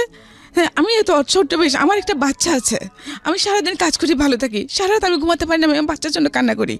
হ্যাঁ, তো আপনি কী করে কোনো কিছু না জানে কীভাবে একটা মেয়েকে অন্যরকম একটা এরকম কমন পাস করতে পারেন? আপনার বোনকে কেউ করলে তখন আপনার কেমন লাগবে? তখন ওর মধ্যে কী হয়েছে, তোমার বাচ্চা আছে মানে কি পিচ্ছি মেয়ে, তোমার কি বাচ্চা? হ্যাঁ, তখন আমি ওনাকে সব ঘটনা বলছি। ঘটনা বলার পর উনি আমাকে কোনো কথা বলছি, ঠিক আছে আমি এটাকে আমি বিয়ে করবো। হ্যাঁ, তো বিয়ে করবেন উনি আমাকে 1 মাস ওখানে রাখলেন, হলদিয়া গ্রামে রাখলেন ওনার ফ্রেন্ডের পাশে। ওখান থেকে আনে মাজারে বিয়ে করেছেন, আমানশা মাজারে, বাইজিদ বুস্তের মাজারে। মানে যিনি, যে ভদ্রলোকের কথা আপনি বলছেন, যিনি আপনাকে ব্যাপটিস্ট করেছিল সেই লোক? হ্যাঁ। কি নাম ছিল ওনার? ওনার নাম ছিল লিয়াকত আলী কন্ট্রাক্টর। লিয়াকত আলী কন্ট্রাক্টর, ওকে। তারপর তো উনি পড়ালেখা বেশি করেন নাই, এসএসসি পাস করেন নাই, বাট লোকটা ভালো ছিল, উনি তো খারাপ হলে তো আমার ক্ষতি করতে পারতেন, খারাপ ক্ষতি করে আমাকে ছুড়ে ফেলে দিতে পারতেন, মেরে ফেলতে পারতেন। বিয়ে করলেন আপনাকে? ওকে। হ্যাঁ, তো উনি বিয়ে করে ভাড়া করে লাগলো আমাকে। 6 মাস পরে ওনাদের বাড়িতে নিয়ে গেল, ওনার মা এসে নিয়ে গেলেন। তখন তো ওদের বাড়িটা অনেক বড়। হ্যাঁ, কিন্তু ওদের যেরকম বড় বাড়ি, ওদের কালচার কিন্তু সেরকম না। কেউ পড়ালেখা করে না, কেউ শিক্ষিত না। হ্যাঁ, মানে চিটংয়ের স্থায়ী লোকদের, আদিবাসী চিটংদের যেরকম কালচার সেরকমই। আচ্ছা, বিহেভ টিহেভ কোনো কিছু ঠিক নেই। আচ্ছা ঠিক আছে, আমাকে নিয়ে গেছে, আমি থাকতেছি। পরে জানতে পারলাম যে দেখি কি যে আমার শাশুড়ি নাকি আমার হাজবেন্ডের জন্য 8টা কেস করেছেন। মানে মা হয়ে সন্তানের জন্য 8টা কেস? ও সব সম্পত্তি নিয়ে। তো আমার বিয়ের পরেও মানে তখন 3টে, যখন আমাকে বিয়ে করতেছে তখন 3টা কেসে রায় হয়েছে। উনি খালাস পেয়েছেন, উনি দোষী না। আচ্ছা, তার বিয়ের পর আর বাকি 5টা হয়েছে। তো যাই হোক, ওখানে আমি সংসার করতেছি, কিন্তু আমার শাশুড়ি আমাকে টোটালি সহ্য করতে পারেন না। হ্যাঁ, আমি গরিবের মেয়ে, আমাকে বিয়ে করে ওনার ছেলে কিছু পাই নাই। হ্যাঁ, সেজন্য উনি আমাকে খুব টর্চার করতেন, আমার শাশুড়ি। এমন অবস্থা হয়েছে যে আমি করে সব কাজকর্ম করলাম। ওনার 8টা মেয়ে, 2টা মেয়ে বিয়ে হয়েছে, বাকি সবগুলো ছোট ছোট। তো ওদের পায়খানা প্রস্রাব সব আমি পরিষ্কার করতাম, কাপড় মানে আমার বাচ্চার মতন আমি বড় করেছি ওদেরকে। ওরা কিন্তু আমার গায়ে হাত তুলতে দ্বিধা করে নাই। তো পরবর্তীতে দেখি কি এই অবস্থার মধ্যেই আমার ছেলেটা হলো, সেকেন্ড ছেলে, ওখানে বড় 93 নম্বরের 26 তারিখ আমার ছেলে হলো। ভালো ছিলাম। ছেলে যখন 2 বছর, তখন উনি আরেকটা বিয়ে করলেন। মানে আপনি ওনার ফার্স্ট ওয়াইফ ছিলেন? জি। আচ্ছা, বিয়ে করছেন যে মানে এটা ওনার বড়ুয়া ছিল। ওনার ওই মহিলারও আগে বিয়ে হয়েছিল, আগে করে ওনার ছেলে আছে। তো উনি পড়ালেখা জানতেন না। এখানে মানে সবাই বলতে শুনেছি মহিলাটা ভালো ছিলেন না। তো ওই রকমের মধ্যে উনিও মানে ওনার কয়েকজন ফ্রেন্ড নিয়ে মেয়েটাকে এনেছে। তারপরে ওনার ভালো লেগে গেছে, ওনাকে বিয়ে না করে ওভাবে রেখে দিয়েছে। মানে আলটিমেটলি আপনার মতোই কিছুটা কেস? হ্যাঁ, তো ওনাকে বিয়ে না করে মানে ওখানে আরেক জায়গায় ভাড়া করে নিয়ে রেখে দিয়েছে। ওখানে ওনার একটা ছেলে হয়। তো সে 2 বছর এখানে ওইরকম রাখার পরে ওনার মানে একেবারেই উনি ফকির হয়ে যান, কোনো কাজকর্ম করেন নাই, জমানো যা ছিল সব খেয়েছে সব। তারপরে বলতেছে মানে এখন আমি কি করবো? তা আমি বলছি ঠিক আছে, ভালো হোক বা খারাপ হোক, তুমি তো আমার সব কিছু। তো আমি সেলাই কাজ করতাম, তখন আমার একটা সেলাই মেশিন ছিল, ওটা বিক্রি করে ওদের ওখানকার বাসা ভাড়াটা দিয়ে বাড়িতে চলে আসে। তারপরে আমার নতুন অধ্যায় শুরু হলো আমার লাইফে। আমি ভাবছিলাম কি, তা আমি ওর সাথে সতীনের মতো থাকবো না, আমি মানে বান্ধবীর মতো থাকবো, বোনের মতো থাকবো। তা আমি সারাদিন কাজকর্ম সব করতাম, ও কোনো কাজ করতাম না। ও সন্ধ্যাবেলা ওই আমার স্বামী আসলে যে ও কিন্তু প্রচুর ড্রিঙ্ক করতো। মানে আপনার হাজবেন্ড ড্রিঙ্ক করতো? প্রচুর ড্রিঙ্ক করতেন। তো ওকে বলতেন, আমি ওকে গালি দিয়েছি, এই করেছি সেই করেছি, পরে আসে উনি আমাকে মারতেন। তারপরে এইভাবে এক সময় যে আমার বড় মেয়েটা পেটে আসলো। তারপরে বড় মেয়ে হওয়ার পরে যে উনি কমপ্লিটলি আমার সাথে সব সম্পর্ক ছিন্ন করে ফেলেন। আমরা একই ঘরে থাকি, কিন্তু কেউ কারোর দিকে তাকায় না। উনি আমাকে দেখলে চোখ নিচু করে ফেলেন, আমার সাথে কোনো সম্পর্ক নেই। এইভাবে থাকার পর আমার মেয়ের বয়স যখন 2 বছর হলো, 2 বছর পড়ছে, তখন আমার সতীন কী করছে, একদিন আমার সতীনের ফুফু, মা, আবার ওনার 2 ভাই এখানে ওই বাড়িতে থাকতেন আমাদের সাথে। ওরা সবাই মিলে আমাকে সকাল 10টায় বের করে দিয়েছে। আমার ছেলে মেয়ে 2টা নিয়ে, 2টা শাড়ি, একটা টাওয়েল, আমার একটা মশারি, আর আমার ছেলের মেয়ের কয়েকটা কাপড় নিয়ে একটা কালো ব্যাগের মধ্যে দিয়ে 150 টাকা দিয়ে আমাকে বার করে দিচ্ছে। আমার হাজব্যান্ড এখন বসা ছিল সকাল 10টায়। তো বলতেছে, তো আমি যখন ওকে বলছি, ও বলছে যে চলে যাক, বার করে দে, আমার আধা কেজি চাল বাঁচবে। ঠিক আছে, চলে গেছি। কোথায় যাবো সেটা জানে না। তারপরে আমার সতীনের ভাই আমাকে একটা সিএনজি এনে তো গাড়িতে তুলে দিল। আমি বহদ্দারহাট চলে গেলাম। যাওয়ার সময় গাড়ি থেকে দেখে কি, ও তখন আমার হাজব্যান্ড তখন বাইরের দোকানে পান নিচ্ছে। তো বহদ্দারহাট গিয়ে আমাকে একটা গাড়িতে, একটা যে কক্সবাজার গাড়িতে তুলে দিল, কিন্তু কোনো গাড়ি ভাড়াটা দেয় নাই। তো যখন গাড়ি ভাড়ার জন্য আসছে, তখন আমি আমার কাছে যে টাকাগুলো ছিল ওইটা দিচ্ছি, বলে যে আরও লাগবে। আমি আমার কাছে আর কোনো টাকা নেই। সুপারভাইজারকে যখন এটা বলছি, তখন উনি বলছে যে আপনি যাবেন কোথায়, আপনার বাড়ি কোথায়? তখন আমি বাড়ির কথা বললাম, বাড়ির ঠিকানা বললাম, যে আপনি তো আমাদের এলাকার মেয়ে, ঠিক আছে আপনার বাড়ি। এর আগে কি আপনি আর বাড়ি যাননি? এই যে বাড়ি থেকে বের এত বছরের মধ্যে 8 বছর হয়ে গেছে এর মধ্যে। এই 8 বছর পরে বাড়ি যাচ্ছে? হ্যাঁ 8 বছরের মধ্যে আমাকে বাড়িতে যেতে দেয় নাই। মানে আপনার ছেলেটা তখন আপনার মায়ের কাছে কি অবস্থায় আছে আপনি জানেন না? জানে কোনো খোঁজ খবর জানে না। বড় ছেলেটা। আর তখন আপনার এই ঘরে হচ্ছে কয় ছেলে মেয়ে? 2টা ছেলে মেয়ে। 2টা ছেলে মেয়ে। তখন আপনি নিজের সাথে আপনার সাথে কি একটা মেয়ে শুধু? হ্যাঁ না, আমার ছেলে আবার মেয়ে দুটোটাকে আমাকে দিয়ে দিছে। দুজনকে আপনাকে দিয়ে দিয়েছে? আমার মেয়ের বয়স তখন 2 বছরে পড়ছে আর কি। ছেলের বয়স 5 বছর, ছেলে 6 বছর, মেয়ে 2 বছর। আচ্ছা, তারপর এখন আমি চিন্তা করতেছি এত বছর পরে আমি যে বাড়িতে যাব, কিন্তু কে আছে না কেউ জানে না, কিছু জানে না। তখন তো আমাকে বের করে দিয়েছিল, এখন আমাকে কিভাবে অ্যাকসেপ্ট করবে? হ্যাঁ, তো এটা চিন্তা করতে করতে কী করছি, আমি আমার মায়ের নানার বাড়িতে চলে গেছি। আমার মায়ের নানা বাড়িতে যাওয়ার পরে ওখানে সব বললাম যে আমি পরিচয় দেওয়ার পরে আমাকে চিনেছে আমার মামারা, মানে আমার আম্মুর মামাতো ভাইয়ের বউ। তো আমি ওখানে থাকলাম। তো ওরা বলতেছে তুই কোথায় গেছিস, কোথায় হারিয়ে গেছিস, যে সবাই তোকে সব দিকে খুঁজতে, তোর মা তো পাগলের মতো হয়ে গেছে, হ্যাঁ তোকে খুঁজতে খুঁজতে এমন কোনো জায়গা না তোর জন্য হাজিরা দেখে না যে কী অবস্থায় আছে। কিন্তু এর মধ্যে গিয়ে খবর পাই কি আমার নানা মারা গেছেন, আমার নানি মারা গেছেন, যারা আমাকে মা বাবার মতো বড় করেছেন। আমার মামা 2টাও মারা গেছেন, আমার মামাতো ভাই মারা গেছেন, আমার চাচা ছিলেন উনি মারা গেছেন, আমার 2টা ফুফু ছিল, 2 ফুফুই মারা গেছেন এই 8 বছরের মধ্যে। শুধু আমার মা ছিল। সবকিছু বলার পরে আমার ওই মামি কি করছে, আমার মামাতো ভাই থেকে আমাদের বাড়িতে পাঠিয়েছে। যে দেশের পরিস্থিতি কীরকম এখন সেটা তো জানি না।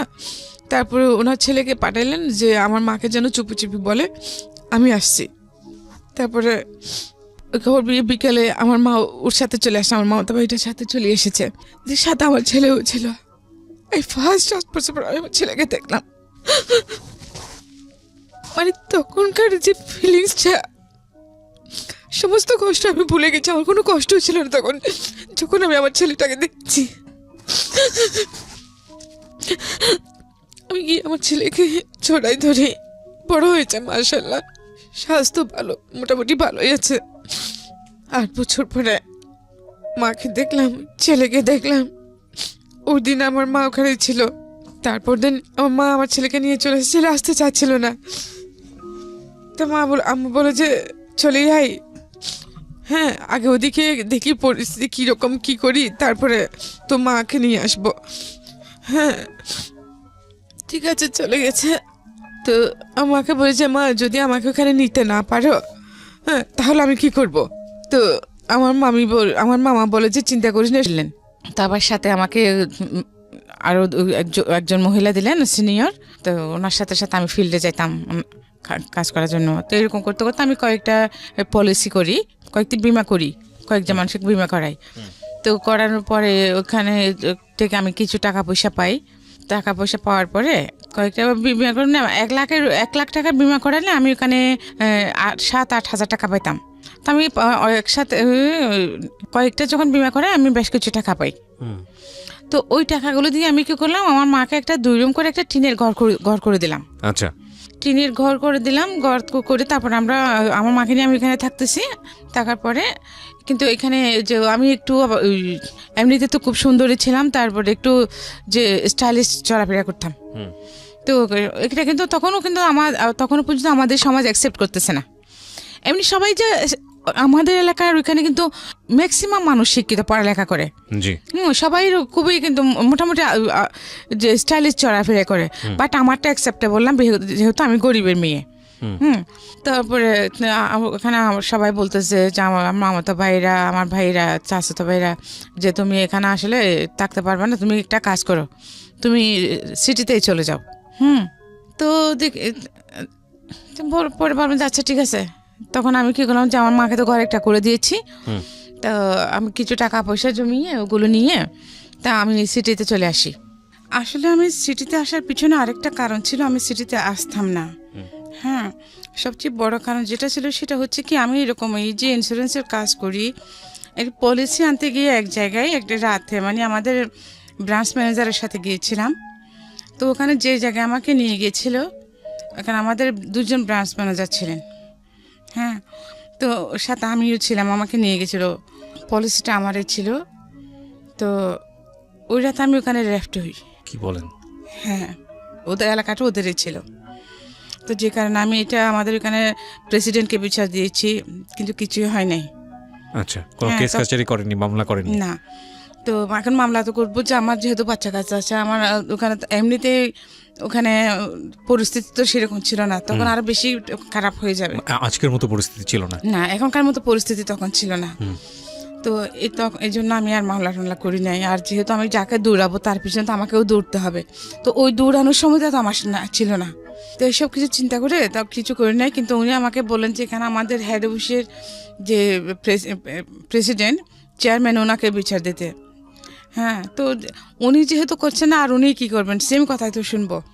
সেই জন্যে আমি ওখানকার চাকরি ছেড়ে সিটিতে চলে আসি। টাকা পয়সা যা ছিল আমার মাকে একটা ঘর বেঁধে দিলাম, বাচ্চাদের জন্য দিয়ে কিছু, বাকি কিছু নিয়ে আমি এখানে চলে আসলাম।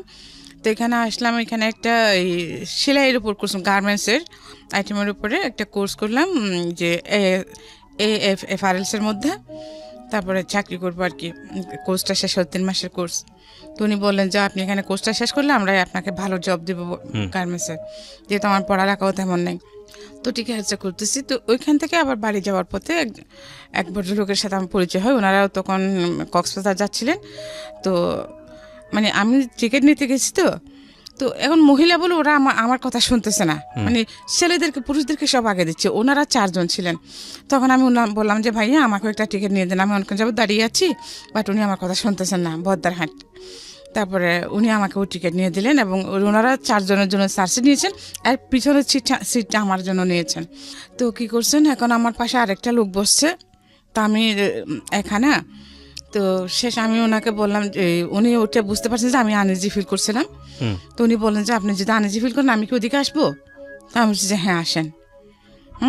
ওনার সাথে কথাবার্তা বলে একটু পরিচয় হয়েছে ওনাদের সাথে। তো আমি বলছি ঠিক আছে আপনি আসেন। তখন ওই ভদ্রলোকের তুলে দিয়ে উনি আসি বসলেন ওখানে।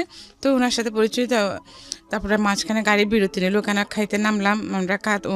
ওনারা বলেন মানে আমি শুদ্ধ খাবো।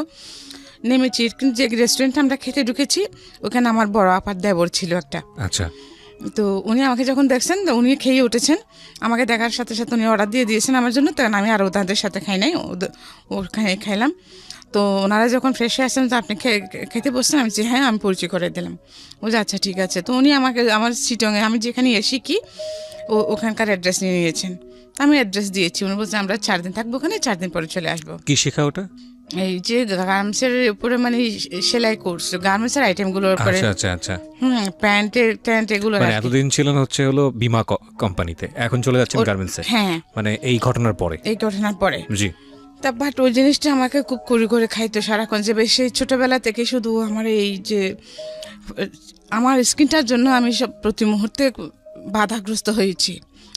আমার প্রতি আমার একটা ঘৃণা এসে গেছে, ইভেন পুরুষ জাতটার প্রতি আমার টোটালি ঘৃণা এসে গেছে। হ্যাঁ, আমি পুরুষদেরকে টোটালি সহ্য করতে পারতাম না। যেখানে এরপর থেকে আমি এমনই ক্রেজি হয়ে গেছিলাম যে কোনো ছেলে আমাকে রাস্তাঘাটে কিছু হলে চিজ করলে, আমি পারি বা না পারি, আমি ওদেরকে মারামারি করতে নামে যেতাম। আমি এরকম হয়ে গেছিলাম। মেরেছি, অনেক মারামারি করেছি। ইভেন আমার মেয়েগুলোকে যে আমি এত বড় করেছি, এলাকার মধ্যে আমি যেখানে আছি সেখানে আজকে 20 বছর চলতেছে। আমি একদম সিঙ্গেল মাদার হিসেবে বড় হচ্ছে না বাচ্চাদেরকে। আজ পর্যন্ত আল্লাহর রহমতে কেউ কিছু আমার মেয়েদের দিকে চোখ তুলে তাকাতে পারেনি। বিকজ আপনার অভিজ্ঞতা আছে, আপনি ধরনের ঘটনা ফেস করেছেন, আপনি জানেন যে আমি চাই না আমার মেয়েদেরকে ধরনের কিছু ফেস করতে হোক।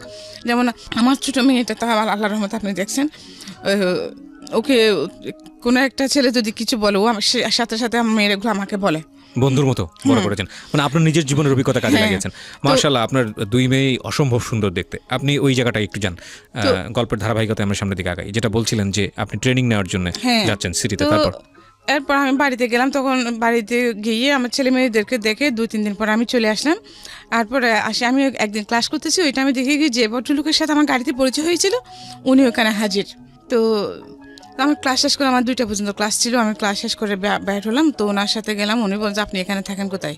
তো আমি বলছি যে কি, আমার এক বান্ধবী আছে এখানে, আমার এক ক্লাসমেট ছিল, ওর বাসা আছে এখানে, ওর হাজব্যান্ড ইঞ্জিনিয়ার, আমি ওর ওখানে আছি আপাতত। পরে যেহেতু আমার এখন টাকা পয়সা, আমার চাকরি বাকরি হয় নাই, এখন পেইং গেস্ট হিসেবে আছি, পরে কোথাও উঠবো।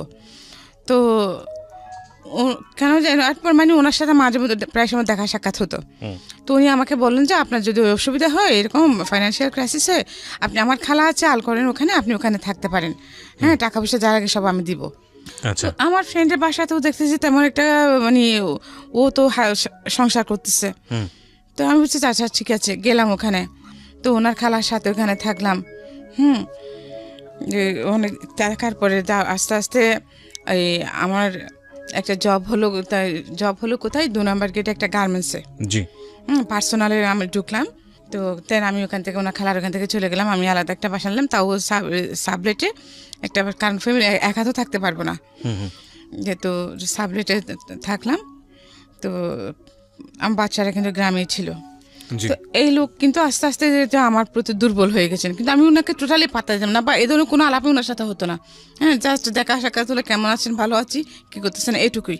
কিন্তু উনি যে আমার প্রতি আকৃষ্ট হয়ে গেছেন এটা আমি জানতাম না। তারপরে যখন আমি ওনাকে এটা বুঝতে পারলাম, তো আমি যে বাসা নিয়েছিলাম আলাদা, ওইটা উনি চিন্তান, উনি সহ নিয়ে দিয়েছিলেন। তখন আমি কি করলাম, আমি বলছি না তাহলে তো আর এখানে থাকা যাবে না, এই লোকের সাথে দেখে যে অন্যদিকে যখন পুরুষ মানুষ তো যেটা এখন বুঝতে পারছি, তখন বুঝতে পারতাম, তখন আমি খুবই উগ্র হয়ে গেছিলাম। তারপর আমি সাথে সাথে আমার উনি 3 দিনের জন্য বাড়িতে গিয়েছিলেন। তো আমি এই 3 দিনের মধ্যে আমি বাসা চেঞ্জ করে ফেলি। জিনিসপত্র এখানে আমার একটা ছোটো খাট ছিল, একটা চৌকি ছিল, ওইটা রেখে একটা আলনা ছিল, এই 2টা জিনিস রেখে আমি বাসা শিফট করে ফেলি। কারণ ওগুলো নেওয়ার জন্য আমার বাসা নেওয়ার পর আমার গাড়ি ভাড়াটা ছিল না, এই জন্য আমি আর ওগুলো নিয়ে পরে নিব আর কি। বোতান আমার কিছু থাকে তাহলে আপনি ছেলেটাকে নিয়ে যান, ওকে একটু পড়ালেখা করান, ওকে মানুষের মতো মানুষ করেন। হ্যাঁ, ও বলে যে ঠিক আছে আমি নিয়ে যাবো, বা তুমি কখনো ওকে ছেলে হিসেবে দাবি করতে পারবে না। তো আমি যে ঠিক আছে, একেবারে এখানে নষ্ট পাহাড়ে যাচ্ছে, লাকড়ি আনতেছে, গরু চড়াচ্ছে, এগুলো চেয়ে তো আমার ছেলের, হ্যাঁ ওনার তো অনেক টাকা পয়সা আছে, ওনার ছেলেমেয়েগুলো সবাই শিক্ষিত। তো আমার ছেলেটা যদি সেখানে ওর লাইফ সেটেল করতে পারে, তা আমার সমস্যাকে আমি তো কিছু করতে পারিনি। হ্যাঁ, তো আমি দিয়ে দিয়েছি ওকে। তোর বাবুকে নিয়ে মাদ্রাসায় ভর্তি করা দিয়েছে, পড়ালেখা করতেছে, আমি এদেরকে নিয়ে সিটিতে চলে আসলাম। তারপরে এরপরে আমি 3-4 মাস পরে বাড়িতে গেছি। বাড়িতে যাওয়ার পরে শুনতেছি যে কি আমার বোনের কাছ থেকে যে এরকম একটা লোক আমাকে খুঁজতে গেছে। উনি আমার বাড়ির ঠিকানা একটু কিছু জানতেন না, শুধু মানে আমার কাছে শুনছিলাম, আমার গ্রামের নামটা শুনেছিলেন উনি। আচ্ছা হ্যাঁ, তো উনি আমার ফিজিক্যালি বর্ণনা দিয়ে 3 দিন খুঁজছেন আমাদের পুরো এলাকাতে। আচ্ছা 3 দিন খোঁজার পরে আমার বাড়ির ঠিকানা পেয়েছে। হ্যাঁ, তারপরে আমার আপদ থেকে আমার অফিসের ঠিকানা নিয়েছে, আমি নতুন যে ওখানে পত্রিকা কাজ করি ওখানকার ঠিকানা নিয়েছে। ওইতে ওখানে উনি চিঠিতে এসে ওখানে আমার অফিসে গেছেন। উনি যখন চিঠিতে আসছেন তখন কিন্তু আমি বাড়িতে গেছি। আচ্ছা, বাচ্চাদেরকে রেখে আসতে গেছি। এখানে কি একটা আমার কোথাও একটা দূরের একটা প্রোগ্রাম ছিল আমার পত্রিকার কাজে, তো আমি একা ওদেরকে সিকিউর ফিল করছিলাম না, সেজন্য বাড়িতে রেখে আসতে গেছি আমার মার কাছে, আবার নিয়ে আসবো। তারপরে তখন শুনছি আর কি, তারপরে উনি অফিস থেকে আমার বাসার ঠিকানা নিয়েছেন। বাসায় এসে খুঁজে গেছেন। আমি যখন বাসায় এসেছি, জমিদার খালা আমাকে বললেন, বাড়িওয়ালি খালা আমাকে বললেন যে তোকে এরকম একটা লোক খুঁজতে আসছিল, তুই চিনিস নাকি? আমি হচ্ছে হ্যাঁ এইরকম না, আমার একজন লোককে চিনতাম, আবার ওনার সাথে আমার তেমন কোনো একটা ইয়ে নেই, আবার আসলে আমি নাই বলিয়েন। আচ্ছা তারপরে কয়েকদিন পরে আমি মানে অফিস থেকে যাচ্ছি, ওই সময় উনি দেখি আমার বাসার গলি থেকে বেরোচ্ছেন। আচ্ছা, তো সামনাসামনি দেখা হয়ে গেছে, এখন আর আমি এড়িয়ে যেতে পারি নাই। এরপর থেকে এইভাবের মধ্যে মানে 6 মাস চলে গেছে। এই লোকটা যেন কোন লোক? ওই যে আপনার সঙ্গে পরিচয় হয়েছিল, বাসে যে পরিচয় হলো, হ্যাঁ উনি টিকিট কেটে দিল যে লোক, হ্যাঁ টিকিট কাটলো যে, হ্যাঁ উনি ভদ্রলোক, শিক্ষিত ছিলেন, হ্যাঁ ভালো ছিলেন, কিন্তু ওনাকে কিন্তু আমি পিছ ছাড়াতে পারিনি। তো এরপরে আমার বাচ্চাদেরকেও যখন উনি দেখি যখন ঠিক আমার বাচ্চাদের জন্য উনি খুব বেশি ছিলেন। হ্যাঁ, তো শেষে আমিও ওনার প্রতি দুর্বল হয়ে যাই। ওনাকে অনেক অপমান করছি আমি। তো আমার লাইফে ফার্স্ট আমি ভালোবাসা জিনিসটা কি অনুভব করলাম, যে আগে আমি প্রেম ভালোবাসা এগুলো কিছু বুঝতাম না। এতগুলো ঘটনা ঘটে যাওয়ার পর আমার ওদের কোনো ফিলিংসই ছিল না। মানে 3টা বাচ্চার মা হওয়ার পরে গিয়ে ফার্স্ট অনুভব করলাম। হ্যাঁ, ফার্স্ট আমি বুঝতে পারলাম ভালোবাসা, পৃথিবীতে ভালোবাসা আছে, ইভেন আমিও ভালোবাসতে পারি। হ্যাঁ, আমার এত কিছু জানার পরে কি আমাকে ভালোবাসতে পারে। তো উনি যখন আমার সাথে লাইফ স্টে করতে চাইলেন, উনি তো আমার সব কিছু দেখছেন, আমি সব কিছু বলেছি। হ্যাঁ, ইভেন আমি আমার রেফারেন্স হয়েছে যে ওটাও বলেছি, লোকাই না কিছু, যে তুমি যদি আমার সাথে লাইফ লিড করতে চাও। ইভেন আমারও তখন দরকার ছিল, আমি জড়াতাম না ওনার সাথে, যে যেদিকেই যাচ্ছি, কিন্তু আমি বাসাতে যেখানে থাকি এখানেও আশেপাশে মানে সবসময় আমি একটা প্রেশারের মধ্যে থাকি। ওই যে শুধু আমার একজন পুরুষ লোক নাই বলে, সাইনবোর্ডটা নাই বলে, হ্যাঁ সিঙ্গেল মাদার আমি, এই কারণে আমি সবসময় একটা প্রেশারের মধ্যে থাকতাম। তো শেষে সব কিছু ইয়ে করে তো বছর দেড়েক পরে আমি এগ্রি হলাম ওনার সাথে লাইফ স্টে করতে। আচ্ছা। হ্যাঁ, তারপরে তখন উনি কিন্তু সম্পূর্ণ বেকার ছিলেন। হ্যাঁ, উনি কি নাম ছিল ভদ্রলোকের? আমি কি নামটা বলতে চাচ্ছেন না? নামটা হ্যাঁ বলতে ঠিক দিতে আছে, চাচ্ছি। সমস্যা নেই। হ্যাঁ, তারপর? তারপরে কিন্তু থাকতেছি যে ওনার টাকা পয়সা ছিল না, তখন উনি বেকার ছিলেন, আমি জব করতেছি, সব কিছু আমি করতাম। তো যে 1-1.5 বছর যে লোকটাকে আমি প্রতি মুহূর্তে অপমান করেছি, হ্যাঁ, মানুষ একটা মুরগি থাকলে ওটার প্রতি একটা মায়া বসে যায়। তো উনি কিন্তু সব কিছু নীরবে সহ্য করছেন। আচ্ছা। হ্যাঁ, তো কিন্তু অল টাইম আমার বাচ্চাদের সাথে নিয়ে থাকতেন উনি। বাচ্চারাও মেনে নিয়েছিলেন? হ্যাঁ, আমার বাচ্চাদেরকে মেনে নিয়ে টেনে নিয়ে থাকতাম, আমার বাচ্চাদেরকে নিয়ে সব কিছু জানতেন, আমাদের বাড়িতে গেছেন, সব দেখেছেন। হ্যাঁ, তো সব কিছু মেনে নিয়েই কিন্তু উনি আমার সাথে কন্টিনিউ হতে চাইলেন। তারপরেও আমি 1.5 বছর সময় নিয়েছি, পরে হ্যাঁ করলাম। তারপরে যে উনি আমাকে বলেন যে দেখো, আমি ওনার টাকা নাই আনতেন, আমি ওনাকে টাকা দিলাম, 3,000 টাকা দিলাম যে আমাদের বিয়ে রেজিস্ট্রি করার জন্য। হ্যাঁ, উনি দেখি সেদিকে খরচ করে ফেললেন, কিন্তু বিয়েটা রেজিস্ট্রি করলেন না। বাট আমরা কিন্তু একসাথে থাকতেছি তখন। আচ্ছা, তো রেজিস্ট্রি করলেন কিন্তু বিয়ে করলেন না? রেজিস্ট্রি করলো না, বিয়েটা রেজিস্ট্রি করে নাই। মানে বিয়ে করলো কিন্তু রেজিস্ট্রি করলো না, হ্যাঁ। মানে জাস্ট কবুল বলাটা করলো ধর্মীয় বিধান অনুসারে, কিন্তু রেজিস্ট্রিটা করলো না। রেজিস্ট্রিটা করে নাই। আচ্ছা। আমি ওর জন্য ওকে 3 বার টাকা দিয়েছি। হ্যাঁ, কিন্তু ও সেটা করে নাই। আচ্ছা। তখন ও আমাকে বলতো যে দেখো, তোমাকে আমাদের বাড়িতে নিয়ে যাব, হ্যাঁ, কিন্তু আমার একটা ছোট বোন আছে, ওটা LLB পড়তেছে, ওর একটা বিয়ে শাদী হয়ে যায়, তা না হলে এখন আমি যেহেতু গ্রামের পরিবেশ জানো তুমি, মানুষ যত শিক্ষিত হোক, হ্যাঁ, আমরা সংস্কার মুক্ত না, ওগুলো সমাজের লোকেরা বলবে যে আমি একটা বিবাহিতা মেয়েকে বিয়ে করেছি, এই সেই। তো আমি আচ্ছা ঠিক আছে, পরে তোমার ব্যাপারটা, আমার বোন বিয়ে হয়ে গেলে তোমাকে আমাদের বাড়িতে তুলবো। এরপর 2001 সালের দিকে ওর চাকরি হলো, 2002 সালে ও একটা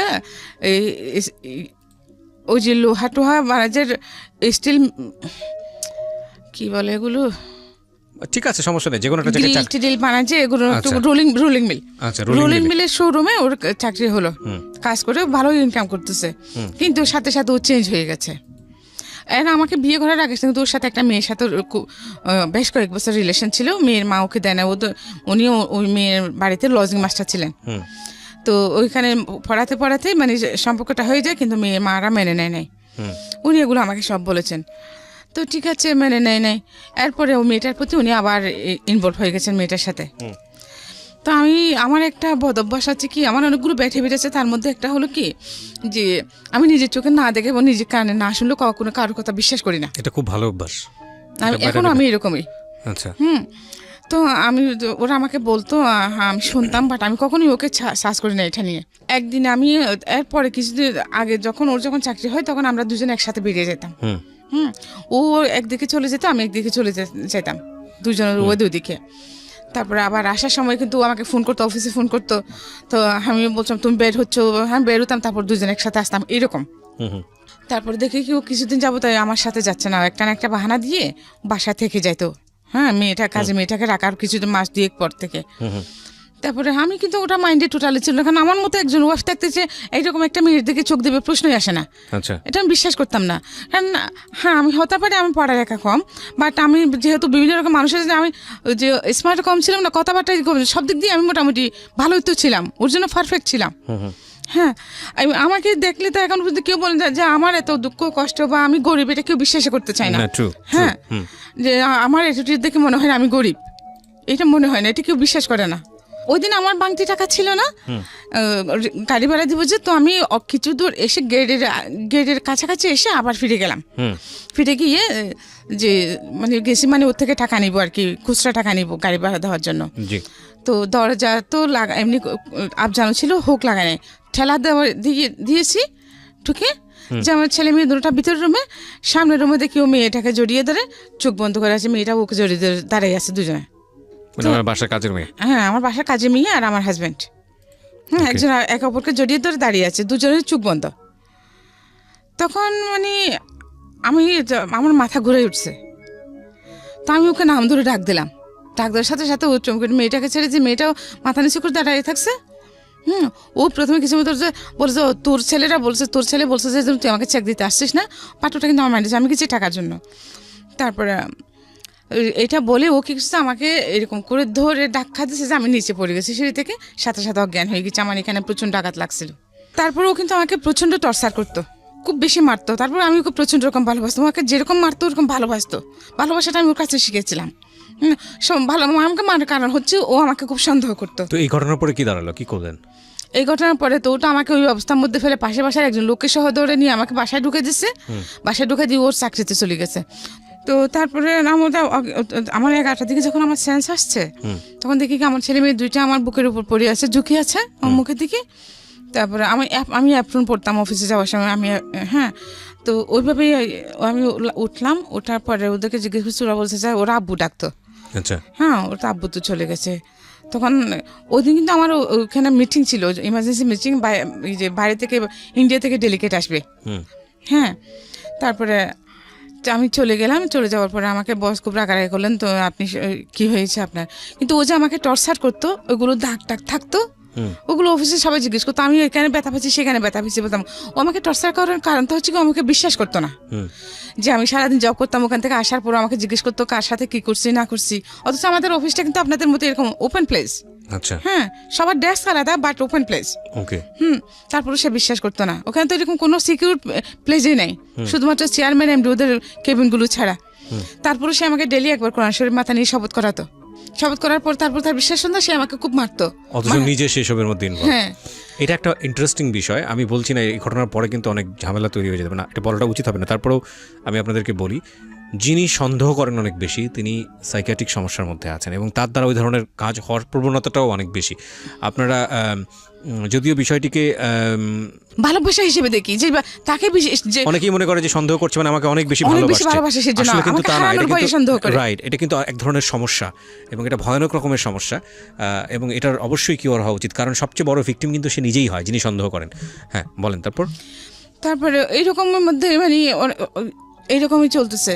তারপরে যখন আমি ওই অফিসে গেলাম, যে আমার মিটিং ছিল, আমাকে বস বকাঝকা দিলেন। তারপরে আমাদের ওখানে জিএম জন্য ছিলেন, ওনারা তো হায়ার এডুকেটেড, বাট ওনারা যে আমি খুব অল্প শিক্ষিত হওয়ার পরেও যে হিন্দি ইংলিশগুলো মোটামুটি ভালো বলতে পারতাম।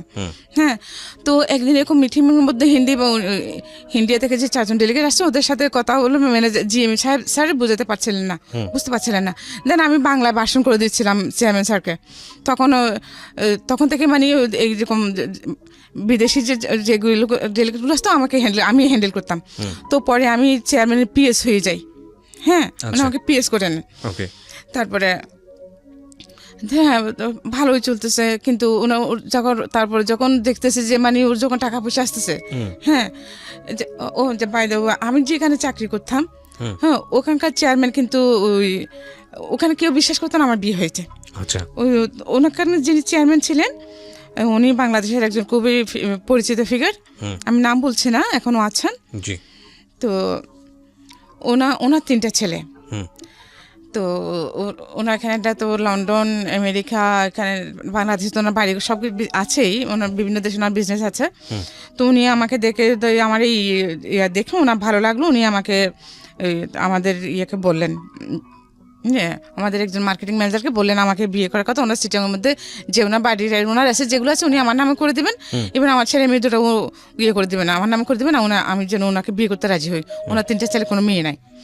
তো আমি বলি যে না, আমি তখন তো ওনাকে ভালোবাসি, আমার আমি রাজি হই নাই। এবং আমার এরকম অনেক, তখন যখন আমি সিটিতে আসি আমার অনেক এরকম ইয়ে ছিল, কিন্তু আমি কখনো ওইদিকে ফিরে তাকাইনি। এগুলো আমি আবার ওর সাথে শেয়ার করতাম।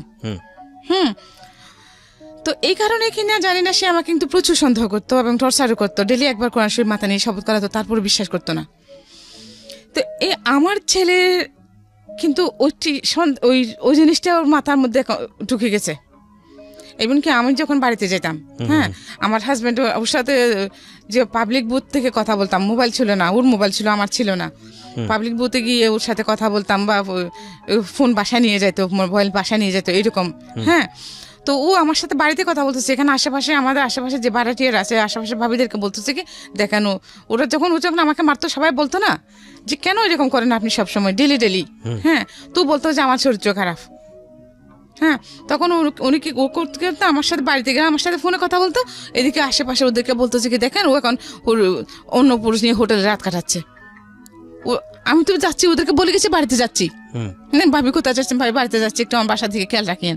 হ্যাঁ, কিন্তু ওইরকম বলতো। এখন আমি জানতাম না, পরে একদিন এক পাশের বাসার ভাবি আমাকে বললো যে দেখি ভাবি আপনি এরকম জানতাম না, হ্যাঁ উনি এত সুন্দর এত ভালো রকম একজন মানুষ, উনি কেন আপনাকে, উনি তো নাকি আপনাকে এই কারণে মারেন। আমার এখনই মানে আমার মাথাগুলো চেক কথা শুনে, হ্যাঁ মানে এই ধরনের ব্যাপারগুলো লেগে থাকতো। তো যাই হোক, ও আমাকে বেশ কয়েকবার এমআর করিয়েছে। হ্যাঁ, তারপরে দ্য লাস্ট মোমেন্টে বেশ কয়েকবার ও আমাকে ফেলেও চলে গেছিলো। আচ্ছা, যে বিভিন্ন মেয়েদেরকে নিয়ে, তারপরে আবার যখন যে বুঝতে পারতো বা ওরা যখন ওকে ছেড়ে চলে যেত তখন সে আবার আমার কাছে চলে আসতো। এরকম 3বার হয়েছে। এরপর আমি আর ওকে জায়গা দিই। আচ্ছা। আমি প্রথমে যখন সাফার সাথে যখন কথা হয় আমার, তখন আমি ব্যাপারগুলো কিন্তু ওকে বলি নাই। আচ্ছা, সাফা মানে ওনার আরেকজন না আপনার অ্যাসিস্ট্যান্ট সাফওয়ান। হ্যাঁ, সাফওয়ান। আচ্ছা, সাফওয়ান আপনাকে যখন ফোন দিয়েছিল তখন বলেননি বিষয়গুলো? বিষয়গুলো বলিনি, কারণ তখন বাসাতে ছিলাম। হ্যাঁ, তখন ওনার সঙ্গে ছিলেন আপনি? না, তখন আমরা বাসায় ছিলেন? আমি বাসাতে, সাফওয়ানের সাথে যখন আমার কথা হয় তখন তো আমি বাসাতে ছিলাম। আচ্ছা, আশেপাশে অনেক মানুষজন। সাফওয়ান, এখানে অনেকেই কনফিউজ হয়ে যাবেন প্রিয় শ্রোতা। আপনারা যখন এখানে ফোন করেন, আমাদের প্রোগ্রামের আরেকজন টিম মেম্বার হচ্ছে সাফওয়ান, সে ডিরেক্টলি আপনাদের সঙ্গে স্টোরি নিয়ে কথা বলে। উনি আসলে তার কথাই বলছেন। হ্যাঁ, বলেন। তো আমি ওনাকে ব্যাপারগুলো বলি নাই শর্টকাট মধ্যে। হ্যাঁ, আচ্ছা। তো এর জন্য একটা গ্যাপ থেকে যেতে পারে বা ভুল বোঝাবুঝি। ঠিক আছে, সমস্যা নাই, বলুন। তারপরে ও কিন্তু বাচ্চা নিতে চাইতো না। আমাকে আশেপাশে সবাই বলতো যে ভাবি একটা বাচ্চা নেন, তা না হলে একটু যে কোনো সময় আপনাকে ছেড়ে চলে যাবে, এই যে এরকম করতেছে। কিন্তু যতবারই আমি কনসেপ্ট করতাম ও আমাকে এমআর করে ফেলতো।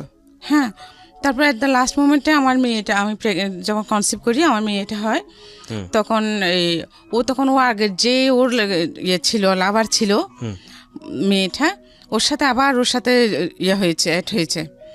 হ্যাঁ, তখনও চেয়েছিল আমাকে, অনেক ওষুধপত্র খাওয়াছিল ওইটা নষ্ট হয়ে যাওয়ার জন্য, কিন্তু আল্লাহর কি হুকুম হয় নাই। তারপর যখন আমি 5 মাসে প্রেগনেন্ট, তখন সে আবার আমাকে ফেলে চলে যায় ওই মেয়েটার কারণেই। ওই মেয়ের ভাই, ওরা যখন ও কি করছে, ওই মেয়ের গার্ডিয়ানরা কি করছে, ও ওদেরকে বলছে যে বিয়ে করে নাই।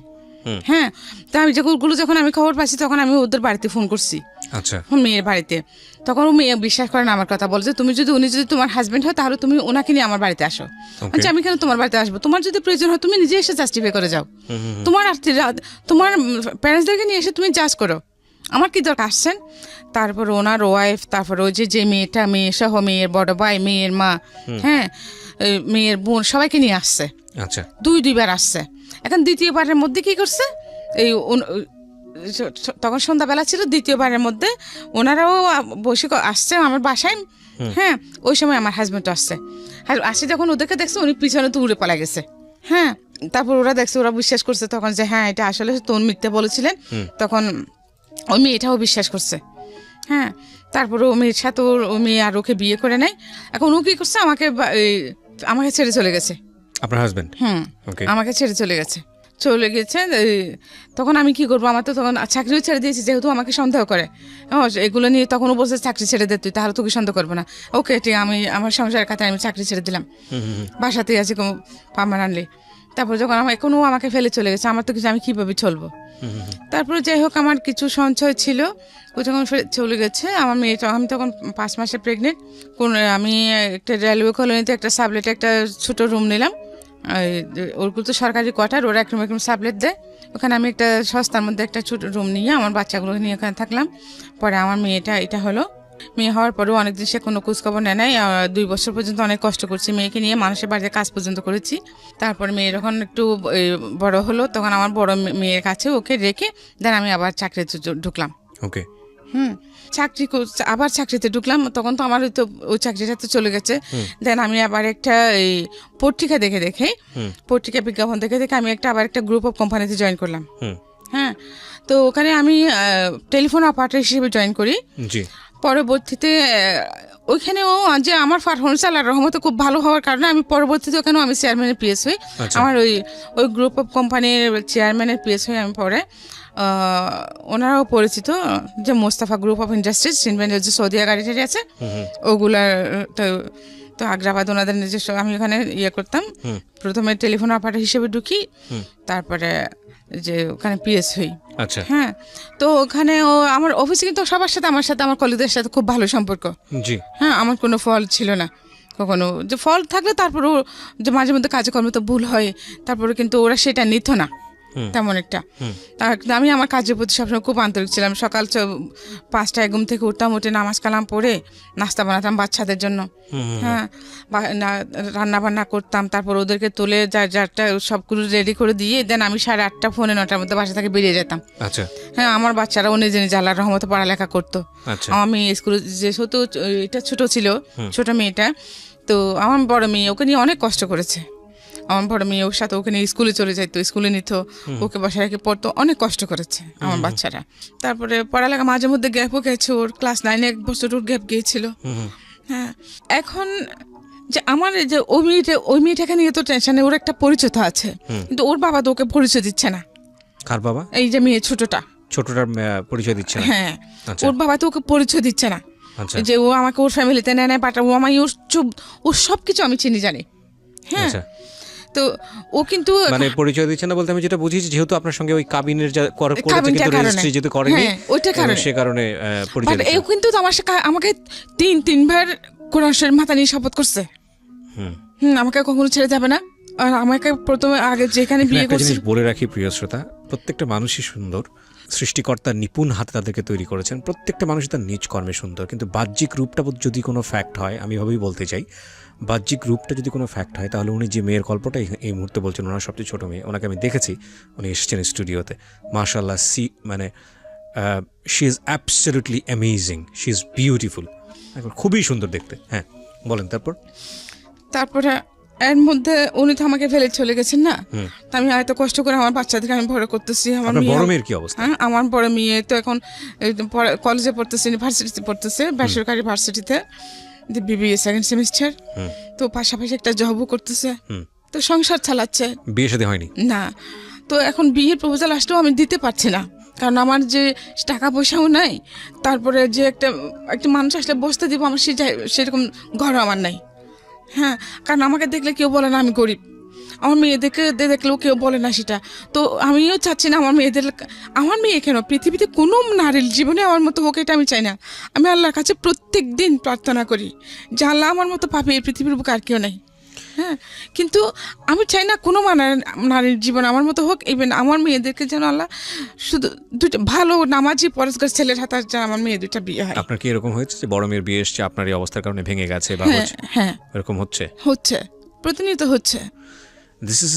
ভালো ভালো ফ্যামিলি আসতেছে, কিন্তু আমার ফ্যামিলি ব্যাকগ্রাউন্ড প্লাস আমার যে টাকা পয়সা নেই, এই কারণে আমার মেয়েগুলো রূপবতী গুণবতী হওয়ার পরেও আমি বিয়ে দিতে পারছি না। উনি যেটা বললেন যে ওনার বড় মেয়ে ওনার ছোট মেয়ের চেয়েও মাশাআল্লাহ অনেক বেশি সুন্দর। যাই হোক, প্রত্যেকটা মানুষই সুন্দর, সেই জায়গা থেকে আমি একটু আপনাদেরকে বলি।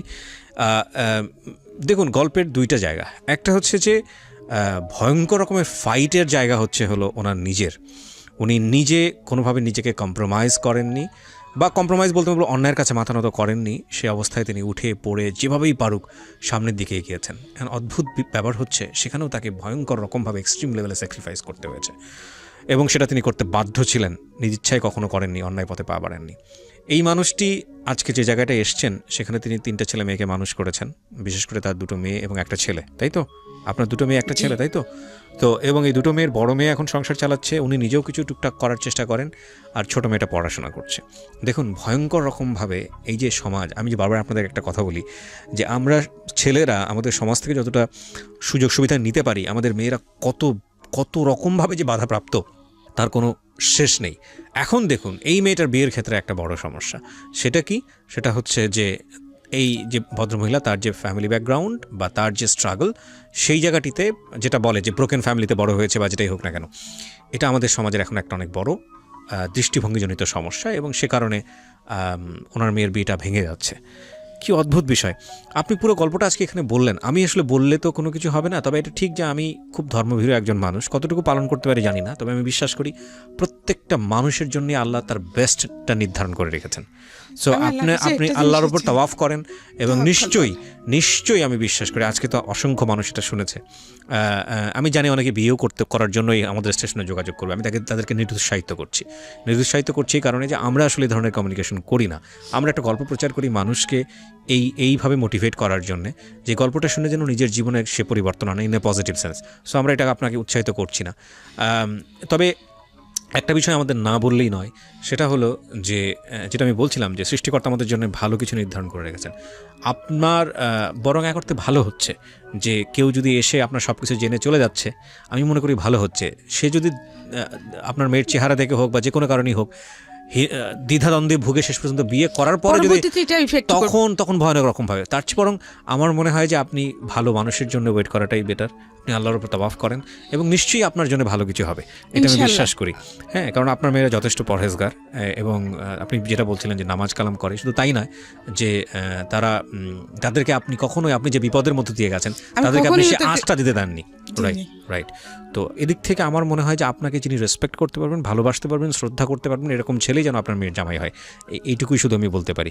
আমার চাওয়া ওঠাই, আমি দোয়া করি মন প্রাণ উজাড় করে। জি, আপনার যদি শেষের দিকে কিছু বলার থাকে। হ্যাঁ, আমার চাওয়া ওইটাই যে আমি তো এখন অসুস্থ হয়ে গেছি, ঠিক চিকিৎসা করতে পারি না, ওষুধপত্র খেতে পারছে না। হ্যাঁ, তো আমার একটা মাত্র মেয়ে যে চাকরি করতেছে, ও কোন দিকে সামলাবে? জি, হ্যাঁ, এত কিছু পোশাক টাকা দেওয়া সম্ভব না। তারপর আল্লাহ পাকের অশেষ রহমত যে একটা বর্তমান ছেলেরা যেখানে একটা ছেলে যেখানে এসব করতে পারে না, একটা ফ্যামিলি ধরে রাখতে পারে না, সেখানে আমার মেয়েটা দুইটা মানুষকে ধরে রেখেছে, নিশ্চয়ই একটা ফ্যামিলি ধরে রেখেছে। যে এই বয়সে ওর ফ্রেন্ডরা সবাই কি মজা মাস্তি করতেছে কলেজ ইউনিভার্সিটিতে, কিন্তু আমার মেয়েটা শুধুমাত্র তার পড়ালেখা এবং তার জব, কিভাবে সে তার ফ্যামিলিটাকে সেট আপ করবে, তার এই চিন্তাটা। মাশাআল্লাহ, ভেরি গুড। আমি মন প্রাণ উজাড় করে দোয়া করি। জি, কিন্তু আমাদের সমাজে দেখেন, আমার এখন 100% শিক্ষিত। যে কি করছে জানো, উনি বিবিএ পড়ছে। জি, বিবিএ সেকেন্ড সেমিস্টার। ওকে। তারপরে শিক্ষিত না, 100% শিক্ষিত এখন। তো ওরা সবাই শিক্ষিত সমাজ, শিক্ষিত ছেলেরা, ওরা যারা প্রপোজাল নিয়ে আসে মেয়ের জন্য, মেয়ের বিয়ের জন্য, আপনার কথা জেনে, ফ্যামিলি ব্যাকগ্রাউন্ড জেনে পিছিয়ে যায়। তো এটা কেমন কথা? ওর এই শিক্ষার আর কি মূল্য থাকলো? যদি আমি সিঙ্গেল মাদার বলে, আমি যে এতটা স্ট্রাগল করে, আমি এত কষ্ট করেছি, আমি কখনো অন্যায় কাজ কিছু করি নাই, জানাতো আমার জানা মতো আমি কখনো কোনো অন্যায় করি নাই। হ্যাঁ, এমনি আমি যখন পত্রিকায় কাজ করেছি, ওখানে গোল পাচার নিয়ে আমি একটা রিপোর্ট করছিলাম। গোল নিয়ে, বাংলাদেশে গোল পাচার। আচ্ছা আচ্ছা। তো 2 মাস লেগেছিল, 2 মাস আমি ওই কাজটার পিছনে বিয়ে করেছি। এট দ্য ফাইনাল মোমেন্টে আমি রিপোর্টটা প্রকাশ করতে পারলাম না। হ্যাঁ, কারণ আমি যার বিরুদ্ধে আমি কাজটা করেছি, যাকে নিয়ে রিপোর্টটা করেছি, হ্যাঁ, উনি আমাকে মোটা অ্যামাউন্টের একটা কোর্স দিতে চেয়েছিলেন, আমি নিই নাই। হ্যাঁ, তো পরে ওইটা আমি যার কাছে যাব, আমার যে চেয়ারম্যান উনি নিয়েছেন, আর তার ডাবল নিয়েছেন, নিয়ে উনি আমার রিপোর্টটা করতে দেন নাই। দেন আমি ওই রাগের উপরে ওই চাকরিটা ছেড়ে দিয়েছি। হ্যাঁ, তখন উনি আমাকে বলছেন যে আমার দরজা তোমার জন্য সবসময় খোলা থাকবে, তুমি আসতে পারো। এবং আমি এখনো পর্যন্ত ওখানে 11,747 টাকা পাই, ওটার জন্য আমি যাই নাই। তো আমি চলে এসেছি। আমি ওনাকে এই কথাটা বলে আসছি যে আমি খোলা দরজা দিয়ে ঢুকি না, যে নক করে ঢুকতে পারলে ঢুকি না, ঢুকি না। তার আমি আমার কোয়ালিটি দিয়ে ঢুকি। এখানে একটা কথা আপনাকে বলি, আপনি আমার যে বয়সে অনেক বড় মুরব্বীজন, আমার মায়ের বয়সী, আমি আপনাদের কাছ থেকে গল্প শুনতে শুনতে এই জিনিসটা শিখেছি। সেটা হলো যে একজন মানুষ যখন নিজের কাছে মরে যায়, নিজের বিবেকের কাছে মরে যায়, ওই মানুষটা বাইরের দিক থেকে যত কিছুই হোক না কেন, পুরো পৃথিবী তাকে ভালো মনে করলেও ওই মানুষটা নিজের কাছে অপরাধী। আবার ঠিক উল্টোটা যদি আমি বলি, একজন মানুষ যখন ভেতরে ভেতরে সৎ থাকে, অনেস্ট থাকে, পুরো দুনিয়া তাকে অসৎ বললেও সে তার মাথা উঁচু করে চলতে, কিচ্ছু যায় আসে না, সে মাথা উঁচু করে চলতে পারে। দ্বিতীয় মানুষটা হওয়াটা খুব জরুরি। তো আমার মনে হয় কি আপনাকে আমি ওই কথাটাই বলতে চাই, দ্বিতীয় কথাটাই, পুরো দুনিয়া কে কি মনে করলো তাতে কিচ্ছু যায় আসে না, আপনি বরং আপনার কাছে অনেস্ট আছেন। হ্যাঁ, আমি একটা কথা চিন্তা করি যে আমি আমার মেয়েদেরকে, ও যে আমার মেয়ের যেখানে যে জব করে ওখানে ও টাকার খেলা। হ্যাঁ, ও চাইলে ওখান থেকে যে অনেক সময় মেম্বারেরা টাকা পয়সা বেশি দিয়ে ফেলে, কিন্তু আমার মেয়ে কখনো একটা টাকা ঘরে আনে নাই। ওগুলো টাকা বেশি আসলে ওগুলো কি করে একটা স্লিপ করে ওগুলো এখানে অ্যাকাউন্টসে জমা দিয়ে আসে, বুঝা দিয়ে আসে, এটা অমুক ফান্ড থেকে এই টাকাটা বেশি আসছে, ওটা আমি দিয়ে দিচ্ছি, কখনো আনে না। তা আমি ডিসঅনেস্ট